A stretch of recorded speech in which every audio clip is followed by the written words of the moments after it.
Sales প্রফেশনটা কিন্তু সবসময়ই best way to lead a life with honesty. আমার কাছে মনে হয় যে সেলস এমন একটা প্রফেশন যেখান থেকে চাইলে অনেক উপরে উঠা যায়, অনেক টাকা ইনকাম করা যায়, লাইফটাকে এনজয় করা যায়, ফ্রিডম নিয়ে মুভ করা যায়। তার পণ্যকে সে যদি ঠিকমতো উপস্থাপন করতে পারে তখন কিন্তু তার জন্য বিক্রয়টা সহজ হয়ে যায়। 8 থেকে 10 লাখ টাকার একটা মার্কেটে বিক্রি, স্পেশালি যদি আমি সিলেট চিন্তা করি, সেখানে আপনি 3 কোটিতে নিয়েছিলেন।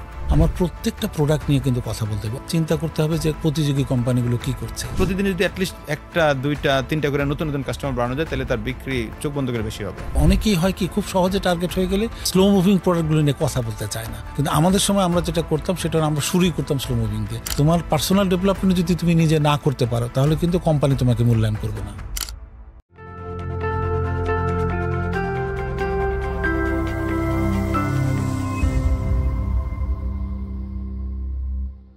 আচ্ছা, আপনি কি জানেন বাল্ব আবিষ্কার করেছে কে? নিশ্চয়ই জানেন, টমাস আলভা এডিসন। বাট বাংলাদেশে এই যে বাল্ব বা ইলেকট্রিক্যাল মার্কেট, এই মার্কেটের জায়ান্ট কারা?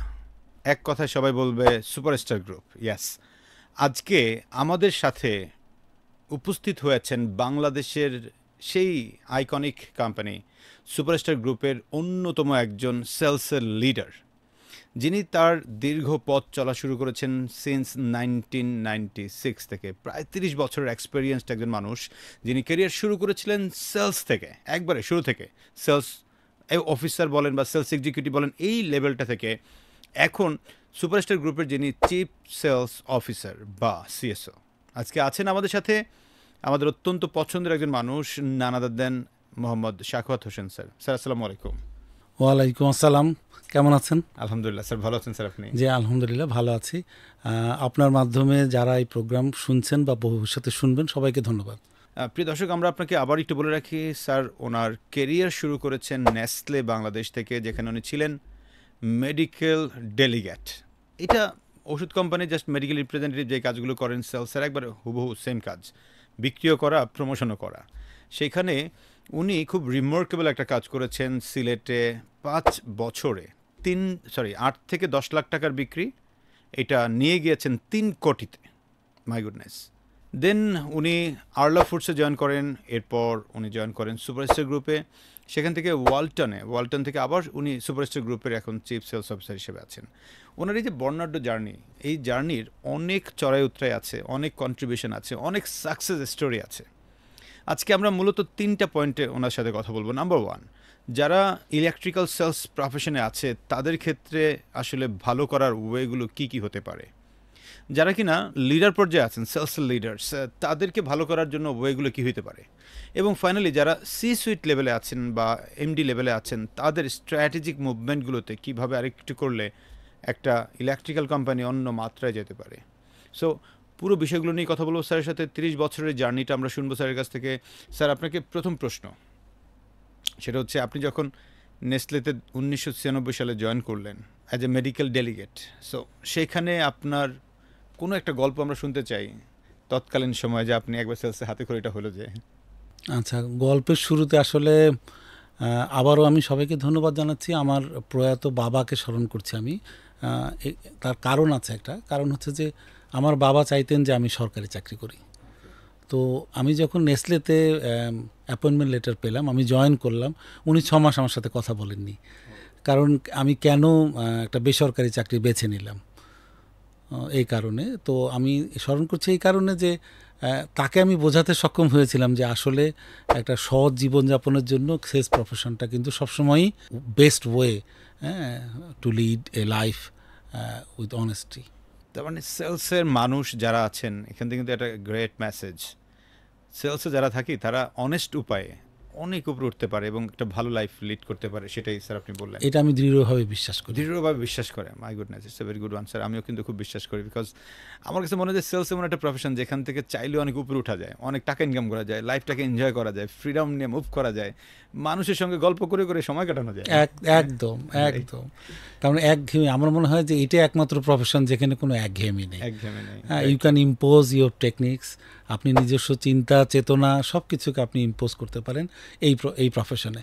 আমার মনে হয় অন্য যে কোনো চাকরি কিন্তু একটা ফরম্যাটেড, হ্যাঁ, একটা স্পেসিফিক আপনার জব ডিসক্রিপশন, স্পেসিফিক প্রতিদিন একই ধরনের কাজ, একই ধরনের কথা। সেলস ইজ ডিফারেন্ট, কারণ আপনার যখন কাস্টমার ভিন্নতা হবে, যখন এক একজন কাস্টমারের ক্যারেক্টারিস্টিক্স এক এক রকম, তাদেরকে হ্যান্ডেল করতে হয় এক এক রকমভাবে। হ্যাঁ, পণ্যের মনে করেন যে বৈশিষ্ট্য, এক একটা পণ্যের বৈশিষ্ট্য এক এক রকম। তো আপনি আপনার মতো করে কিন্তু তাদেরকে চমকপ্রদভাবে যেমন উপস্থাপন করতে পারেন, তাদেরকে চমকপ্রদভাবে কনভিন্স করতে পারেন, এবং প্রতিদিনই কিন্তু ভিন্ন ভিন্ন টেকনিক অ্যাপ্লাই করে আপনি সাকসেসের মুখ দেখতে পারেন। Absolutely sir. স্যার, আমি যতটুকু জানি আপনি যখন নেসলেতে ছিলেন তখন আপনার কেরিয়ারের শুরু যদিও, বাট আপনার 8 থেকে 10 লাখ টাকার একটা মার্কেটের বিক্রি, স্পেশালি যদি আমি সিলেট চিন্তা করি, সেখানে আপনি 3 কোটিতে নিয়েছিলেন। 3 কোটি 5 বছরে, হিউজ। কীভাবে সম্ভব স্যার? আসলে এইটা আমার মনে হয় যে আবার একজনকে আমি স্মরণ করি। আমার যিনি প্রয়াত বস ছিলেন, উনি নিউট্রিশন ডিপার্টমেন্টের হেড ছিলেন, আফতাবুজ্জামান খার স্যার। তো উনি যখন আমাকে সিলেটে পাঠান ফাউন্ডেশন ট্রেনিংয়ের পরে, আমার পোস্টিং হয় সিলেট। সিলেট এর আগে আমি জীবনে কোনো দিন যাইনি। হ্যাঁ, বিকজ আমি রংপুরের ছেলে, আমার বাড়ি নর্থ বেঙ্গল। তো যখন আমার সিলেট পোস্টিং হলো, I was a bit confuse whether I will go or not. হ্যাঁ, তো স্যার আমাকে বললো যে তোমার জন্য একটা অপরচুনিটি এটা। হ্যাঁ, এটা অপরচুনিটি এই অর্থে, সেটা হলো যে একমাত্র সিলেটই তখন হচ্ছে আমাদের বাংলাদেশের প্রত্যেকটা মার্কেটে নেসলে মার্কেট লিডার। আপনারা জানেন যে নেসলে ওয়ার্ল্ড ফেমাস ব্র্যান্ড যেগুলো, সেগুলো প্রমোট করে।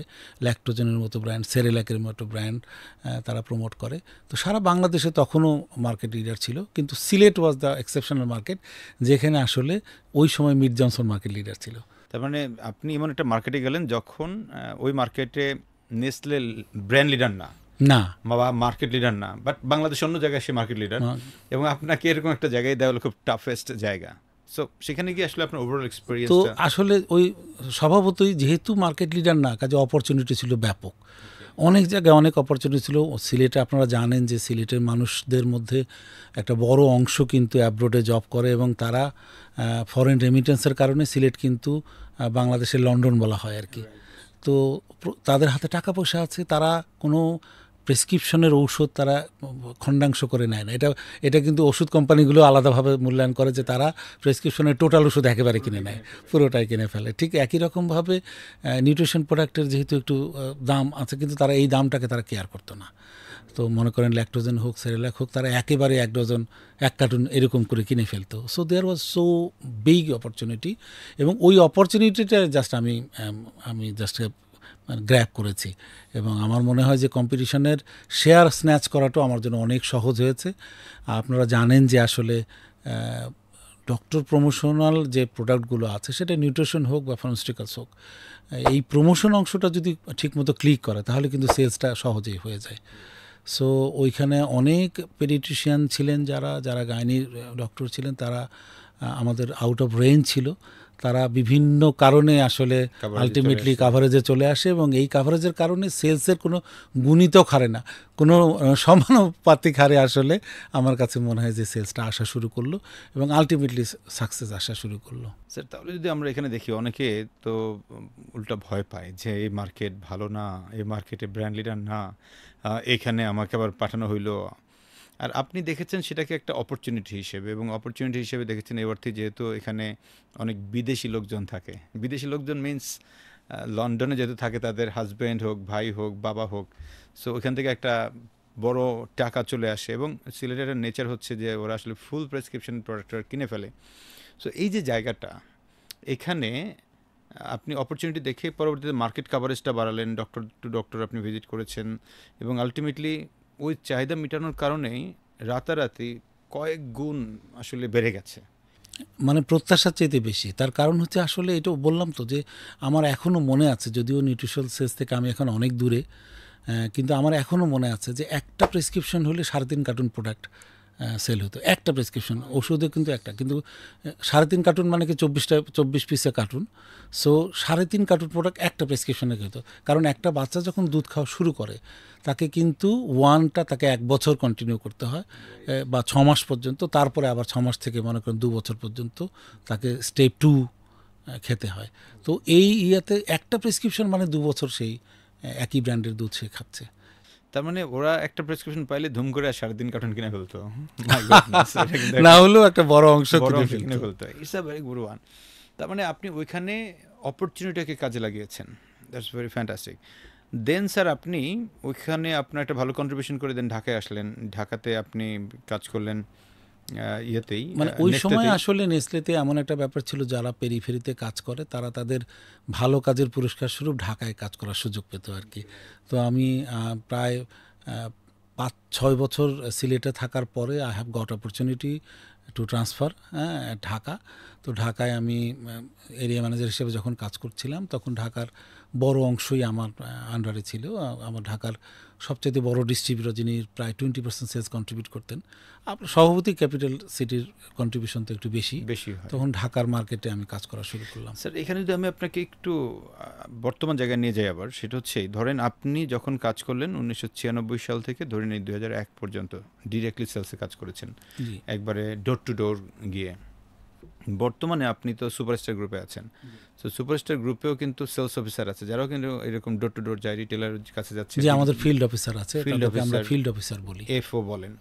তো তখনকার কাজের সেলস অফিসার আর এখনকার যে ফিল্ড অফিসার, কোনো ডিফারেন্স আছে কিনা, বা থাকলেই কোথায়? আমি আসলে পজিটিভ বা নেগেটিভ দুইভাবেই বলতে চাই। তখনকার সময় আমার স্পষ্ট মনে আছে, তখনকার সময় কোনো মোবাইল ছিল না, কোনো ট্র্যাকিং ছিল না, কোনো পুলিশিং ছিল না, কিন্তু মানুষ কাজ করতো তার কি বলবো আর কি, তার হৃদয় দিয়ে কাজ অন্তর থেকে, করতো। হৃদয় দিয়ে কাজ করতো। Right. হ্যাঁ, মানে আমার কাছে মনে হয় যে আপনাদের এখানেই আমার বন্ধু কামরুল কথা বলে গেছে। তো সে একটা কথা কিন্তু বলতো যে ডক্টর ভিজিটের সময় কিন্তু রাতে ডক্টর রুগী শেষ হওয়ার পরে ডক্টররা ভিজিট দিতেন, সেটা রাত্রে 11টা-12টাও হতো। তো 11টা-12টা পর্যন্ত কোনো ধরনের ফলো আপ ছাড়া কেউ কাজ করা, এটা কিন্তু অন্তর থেকে যদি তার মন না থাকে তাহলে কিন্তু সে কাজ করতে চাইবে না। হ্যাঁ, কিন্তু এখন মনে করেন যে যদি অন দ্য কন্ট্রারি আমরা কনসিডার করি, আমরা এখন মোবাইল আছে, ট্র্যাকিং আছে, পুলিশিং আছে, ফলো আপ আছে, তারপরেও কিন্তু আমরা অনেককে কিন্তু ওইভাবে অ্যাকোমোডেট করতে পারি না। ওইভাবে সময়টা, মানে হৃদয় দিয়ে কাজ করার ব্যাপারটা আমার মনে হয় যে হার কিছুটা হলেও মিসিং। স্যার তাহলে যদি এখন যারা কাজ করছে তারা যদি ভালো করতে চায়, তাদেরকে যদি আপনি 5টা পরামর্শ দিতে চান, ইয়াস, যে ইলেকট্রিক্যাল মার্কেটে যারা ফিল্ড অফিসার আছে বা অন্য কোম্পানিতে কাজ করে, আপনার সুপারস্টারই হইতে হবে নট লাইক দ্যাট, অন্য কোম্পানিতে কাজ করছে, সে বিভিন্ন রিটেলের কাছে যাচ্ছে, ডিলারের কাছে যাচ্ছে, তাদেরকে আপনি 5টা পরামর্শ দিলে কি দিতেন? এটা আমার মতো করে বলবো, এটা হয়তো খুব কিতাবি হবে দরকার না, নেই আমি স্যার, আমার আমরা এক্সপিরিয়েন্স থেকে বলছি। আপনারটাই আসলে শুনতে চাই। আমার কাছে যেটা মনে হয় সেটা হলো যে তাকে কনফিডেন্ট হতে হবে, তাকে Confident. আত্মবিশ্বাস হতে হবে। জি, তাকে কনফিডেন্ট হতে হবে, হ্যাঁ আমি পারবো, আমাকে যেটা দায়িত্ব দেওয়া হয়েছে, আমাকে যে টার্গেট দেওয়া হয়েছে সেটা অ্যাচিভ করতে পারবো, কারণ অন্যরাও করতে পারে, আমিও পারবো। সো এটা খুব ইজিভাবে তাকে অনুভব করতে হবে প্রথমে। এটা হচ্ছে প্রথম ব্যাপার। এরপরে হচ্ছে যে তাকে তার পণ্য সম্পর্কে জানতে হবে। সে যে প্রোডাক্টটা মার্কেট করছে, আমি কেন শুধু ইলেকট্রিক্যাল প্রোডাক্ট বলছেন, আপনি অন্য কনজিউমার প্রোডাক্টের ক্ষেত্রেও একই কথা প্রযোজ্য। তার পণ্য সম্পর্কে সে যদি না জানে, আপনি অনেককে প্রশ্ন করে দেখবেন যে আমাদের এই প্রান্তিক পর্যায়ে যারা কাজ করে, তারা তার পণ্য সম্পর্কে ঠিকমতো ফিচার বেনিফিট সে বলতে পারছে না। Right, unique সে selling হয়তো point. হ্যাঁ, ইউনিক সেলিং পয়েন্ট আমরা যেটা বলছি, সেটা তারা কিন্তু ওইভাবে তারা বলতে পারছে না। তার মানে কি, সে কোম্পানি থেকে এসেছে এটুকু বলেই সে অর্ডার কাটতে চায়, এটা তো আসলে একটু কঠিন। তার পণ্যকে সে যদি ঠিকমতো উপস্থাপন করতে পারে, তখন কিন্তু তার জন্য বিক্রয়টা সহজ হয়ে যায়। সো এটা গেল একটা। তো এরপরে যদি আসেন, সেটা হচ্ছে যে আমার যে মেমো ব্যাপারটা, আমার যে সাকসেসফুল কল বা মেমো, এখানে আমার প্রত্যেকটা প্রোডাক্ট নিয়ে কিন্তু কথা বলতে হবে। অনেকেই হয় কি, খুব সহজে টার্গেট হয়ে গেলে সে তার অপেক্ষাকৃত মানে স্লো মুভিং প্রোডাক্টগুলো নিয়ে কথা বলতে চায় না। কিন্তু আমাদের সময় আমরা যেটা করতাম, সেটা আমরা শুরুই করতাম স্লো মুভিং দিয়ে। আমরা কখনো আমরা চালু প্রোডাক্ট নিয়ে কথা বলতাম না। আমার এক্সপিরিয়েন্স যদি আমি শেয়ার করি, আমি কখনো সেরেলাক আমাদের খুব হট প্রোডাক্ট ছিল, কিন্তু আমরা সেরেলাকের অর্ডার নিতাম সবার শেষে।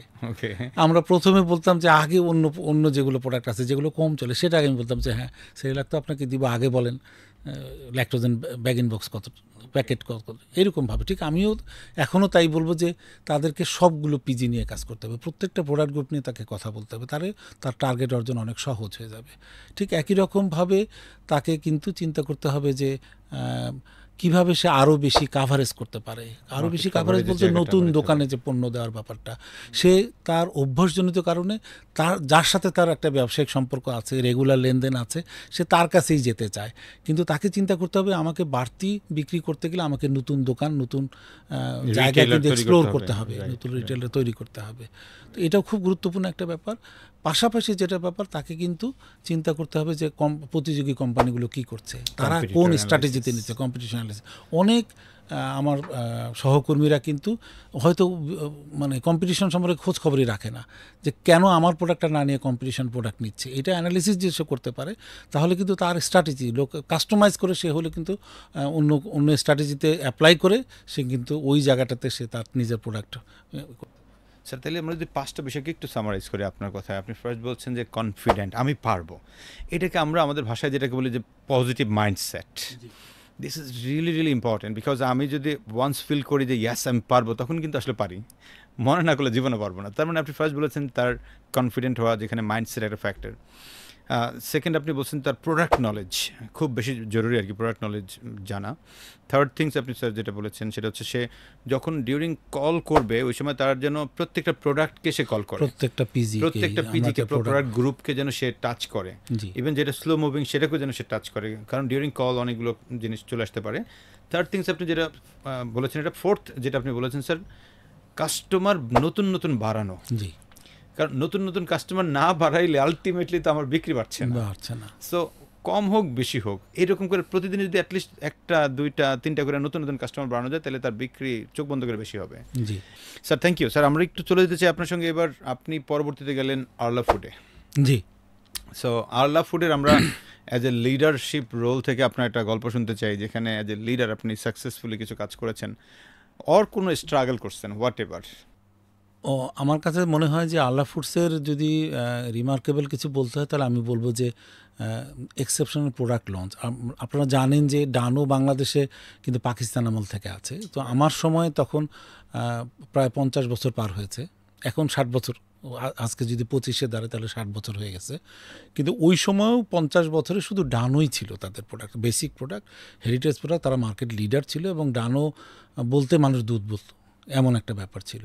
তো ডানো ছাড়া তাদের অন্য কোনো পিজি ছিল না, অন্য কোনো প্রোডাক্ট গ্রুপ ছিল না। কিন্তু আমি জয়েন করার পরে কিন্তু সেখানে নিউট্রিশন প্রোডাক্ট, যেমন ধরেন বাচ্চাদের জন্য ডিলাক নামে, ডিলাক 1 এবং 2 নামে প্রোডাক্ট লঞ্চ করা হলো।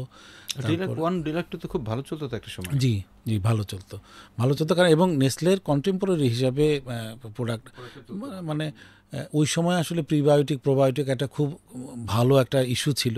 তো ওইটাকে অ্যাকোমোডেট করে প্রোডাক্ট লঞ্চ করা হয়েছিল। তো ওই সময় ওয়ার্ল্ড ওয়াইডও কিন্তু এটা খুব মডার্ন ফর্মুলা ধরা হতো, যে চাইল্ড নিউট্রিশন প্রোডাক্টে প্রিবায়োটিক এবং প্রোবায়োটিক থাকে সেটা খুব ভালো প্রোডাক্ট। তো যাই হোক, ডিলাক 1, 2 লঞ্চ করার পরে আমরা মায়েদের জন্য, প্রেগনেন্ট এবং ল্যাকটেটিং মায়েদের জন্য আমরা ডানো মাম নামে একটা প্রোডাক্ট লঞ্চ করলাম। এবং যারা একটু অবিজ তাদের জন্য লো ফ্যাট একটা প্রোডাক্ট লঞ্চ করা হলো, ডানো স্লিম। সো আমার কাছে মনে হয় যে এই উপর্যুপুরি এই 3-4টা প্রোডাক্ট লঞ্চ করাটা ওই সময়ের, আমার সময়ের পিরিয়ডের মধ্যে একটা রিমার্কেবল জার্নি আমি মনে করি। ও ফ্যান্টাস্টিক। তার মানে আরলাতে এটা করলেন। তাহলে স্যার একটা সম্পর্ক প্রশ্ন আসে যে আপনি এটা যে করলেন, বাংলাদেশে তো এখনও অনেক নতুন নতুন প্রোডাক্ট লঞ্চ করে অনেক বড় বড় প্রতিষ্ঠানগুলো। তো একটা প্রোডাক্ট লঞ্চ করার ক্ষেত্রে ওই সময়টা আপনি কোন কোন বিষয়গুলোকে আসলে চিন্তা করেছেন, যেটার মাধ্যমে আপনি আসলে করা দরকার বা ভালো করেছেন, কিভাবে? না, আমার কাছে যেটা মনে হয় যে আসলে এটা একটা খুবই গুরুত্বপূর্ণ প্রশ্ন। এটা মার্কেটিং, যদিও আমি সেলসেই সারা জীবন কাটিয়েছি, এটা মার্কেটিং রিলেটেড একটা প্রশ্ন যে একটা প্রোডাক্ট লঞ্চ করার আগে আসলে কি করতে হয়। প্রথম কথা হচ্ছে যে আসলে প্রি অ্যাসেসমেন্ট অবশ্যই করতে হবে। কোনো অ্যাসেসমেন্ট ছাড়া কোনো প্রোডাক্ট লঞ্চ করা যাবে না। আসলে একটা প্রোডাক্টের যে মার্কেট সাইজ, অপরচুনিটি, এগুলো কত, সেটা আপনি যদি প্রফেশনাল হন তাহলে আপনি নিজে করেন, আপনি যদি প্রফেশনাল না হন প্রয়োজনে এজেন্সি দিয়ে আপনি এই অ্যাসেসমেন্টটা আপনার করাতে হবে যে এই প্রোডাক্টের আসলে ভবিষ্যৎ কী, আপনি এই প্রোডাক্ট নিয়ে কত দূর যেতে চান, কোথায় যেতে চান। এটা হচ্ছে প্রথম কথা। এরপরে হচ্ছে যে আপনার স্ট্র্যাটেজি কী। আপনি এই প্রোডাক্টের বুঝলেন যে হ্যাঁ অপরচুনিটি, অনেক ভালো অপরচুনিটি আছে, আপনি সেটা টনেজে বলেন, টাকাতে বলেন, ভলিউমে বলেন, আপনি সেটা অ্যাসেস করলেন, নিরূপণ করলেন। এরপরে আপনাকে চিন্তা করতে হবে যে হ্যাঁ মার্কেট তো আছে, কিন্তু আপনি সেটা গ্র্যাব করবেন কীভাবে, আপনার সেই রিসোর্স আছে কি না। এটা হতে পারে পিপল রিসোর্স, হতে পারে ইনফ্রাস্ট্রাকচারাল ব্যাপার। আপনি আসলে এই অপরচুনিটি গ্র্যাব করার জন্য আপনার ইনফ্রাস্ট্রাকচারাল কি আছে কি নাই সেটাকে আপনাকে জাস্ট করে সেটার তৈরি করতে হবে। এবং আর একটা বড় জিনিস সবসময়ই থাকে, সেটা হলো people resource is best resource. তো আপনাকে চিন্তা করতে হবে যে আপনার দক্ষ জনবল আছে কি না, এই অপরচুনিটি গ্র্যাব করার জন্য আপনার দক্ষ জনবল আছে কি না। এবং এই দক্ষ জনবল থাকলে তাদের ট্রেন আপের কোনো ব্যবস্থা থাকবে কি না। তো আলটিমেটলি আপনি যখন ইনফ্রাস্ট্রাকচার আপনি অ্যাসেসমেন্ট করলেন যে হ্যাঁ সেটার অপরচুনিটি আছে, এরপরে আপনি ইনফ্রাস্ট্রাকচারটাকে ডেভেলপ করার জন্য আপনার কী করণীয় সেটা আপনি ঠিক করলেন, তারপর আপনার জনবল আপনি ঠিক করলেন এবং আপনার অ্যাপ্রক্সিমেট গোলটাকে আপনি নির্ধারণ করলেন যে এই মুহূর্তে বাজারে যদি আপনি প্রোডাক্ট এনে লঞ্চ করেন তাহলে আপনার গোল কি, আপনি কি লিডারশিপ নিতে চান নাকি আপনি কন্টেম্পোরারি মোটামুটিভাবে একটা জায়গায় একটা যেতে চান, একটা অ্যাভারেজ নাকি, হ্যাঁ তখন আপনার স্ট্র্যাটেজি ঠিক ওইগুলোর উপরে। এখানে কিন্তু আমার একটা সম্পূরক প্রশ্ন আবার চলে আসলো। আপনি একটা কথা বললেন আর কি, যদি আমি কোট করি, যেহেতু আমি ট্রেনার, আপনি বললেন যে ট্রেনিং করাইতে হবে বা দক্ষ করতে হবে। সো আপনি তো সুপারস্টার গ্রুপে আছেন। আমি গতকালকে আপনার একটা পোস্ট দেখছিলাম যে আপনারা অগাস্টে হাইয়েস্ট সেলস করেছেন। জি, আমরা আসলে সেকেন্ডারি সেলস থেকেই আমাদের বেসিক সেলস ধরি, তো আমরা আমাদের প্রোডাক্ট লিফটিং এবং সেকেন্ডারি সেলসের কনসিডারেশনে আমাদের গত 31 বছরের ইতিহাসে আমরা সর্বোচ্চ সেলস করেছি আগস্ট মাসে। বিশাল ব্যাপার। সো সুপারস্টার গ্রুপের এই যে বড় একটা বিক্রি হলো, এখানে কি আসলে ট্রেনিংয়ের কোনো অবদান আছে কিনা? অবশ্যই আছে, অবশ্যই আছে। আমি মনে করি যে 3টা জিনিসের সমন্বয়ে কিন্তু সাকসেস আসে। একটা হচ্ছে যে ম্যানেজমেন্টের দিক নির্দেশনা এবং তাদের যে পরিপক্কতা, এটা একটা ব্যাপার। আর একটা হচ্ছে যে কর্মী আছে, দক্ষ জনবল, তাদের যে অধ্যবসায় এটা, এবং আর একটা হচ্ছে আমি মনে করি যে ট্রেনিং। অবশ্যই ট্রেনিংয়ের একটা বিশাল অবদান আছে এবং বিশাল ইউটিলিটি আছে, কন্ট্রিবিউশন। স্যার আমরা যেটা দেখি আর কি, আমি যেহেতু ট্রেনার সেই হিসেবে আমরা দেখেছি বাংলাদেশে সুপারস্টার গ্রুপ তারা তাদের পিপল ডেভেলপমেন্টের ক্ষেত্রে অনেক টাকা খরচ করে, যেটা আসলে অনেক চিন্তাই করতে পারি না। কারণ আমরা তো বিভিন্ন কোম্পানিগুলোর সাথে যখন প্রপোজাল দিই, কথাবার্তা বলি, তখন দেখি যে তাদের যে চিন্তা ভাবনা, ইভেন আমাদের প্রতি এক্সপেন্স করার, এটাকে আমরা বলি ইনভেস্টমেন্ট। সো এই ইনভেস্ট করার যে একটা মানসিকতা, সেটা অনেক অনেক দুর্বল। সেই জায়গাটায় সুপারস্টার গ্রুপ ডিফারেন্ট, ওনারা খরচ করেন। এবং এই বছরও তো আপনারা প্রচুর ট্রেনিংয়ের মধ্যে গেলেন। ইভেন আমরা নিজেরাই মেবি আপনাদের সুপারস্টার গ্রুপে অনেকগুলো সেলস ফোর্সকে ট্রেনিং করিয়েছি, একবারে ফার্স্ট লাইন ম্যানেজার থেকে টপ টায়ার পর্যন্ত। তো এইখানে শুধু কি আসলে মালিকেরই দায় যে ট্রেনিং করানোর, নাকি আসলে কলিগদেরও আসলে প্রয়োজন আছে? আপনি না, অবশ্যই কলিগদের প্রয়োজন আছে। আমার প্রশ্নটা একটু জেনে নেই, কারণ আপনি তো বড় হয়েছেন, আপনি কি সবসময় কোম্পানির জন্য ওয়েট করতেন নাকি আসলে নিজেও কোনো ট্রেনিং নিজেকে ইনভেস্ট করতেন? এরকম একটা প্রশ্ন স্যার।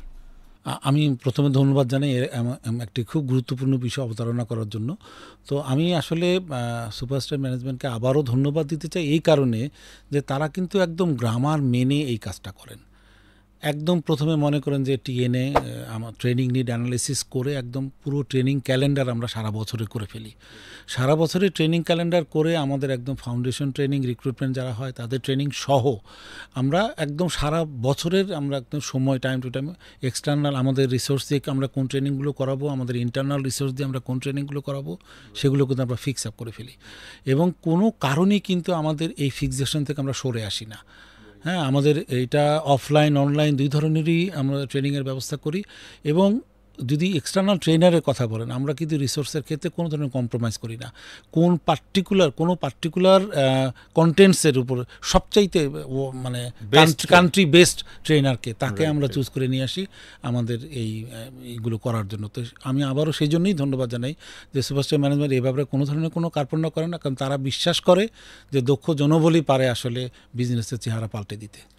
আপনি কি নিজে আপনার ডেভেলপমেন্টের জন্য চাকরি করা অবস্থায় নিজে টাকা দিয়ে ট্রেনিং করছিলেন? আমার খুব এই ব্যাপারে আমার মজার একটা অভিজ্ঞতা আছে। আমি প্রতিষ্ঠানের নাম না বলি, মনে করেন ইন্টারভিউ বোর্ডে আমি বসে আছি, আমাদের ইন্টারনাল প্রমোশন হওয়ার কথা, আমার এক্সপিরিয়েন্সটা শেয়ার করছি, এটা রিলেভেন্ট কিন্তু সেজন্যই।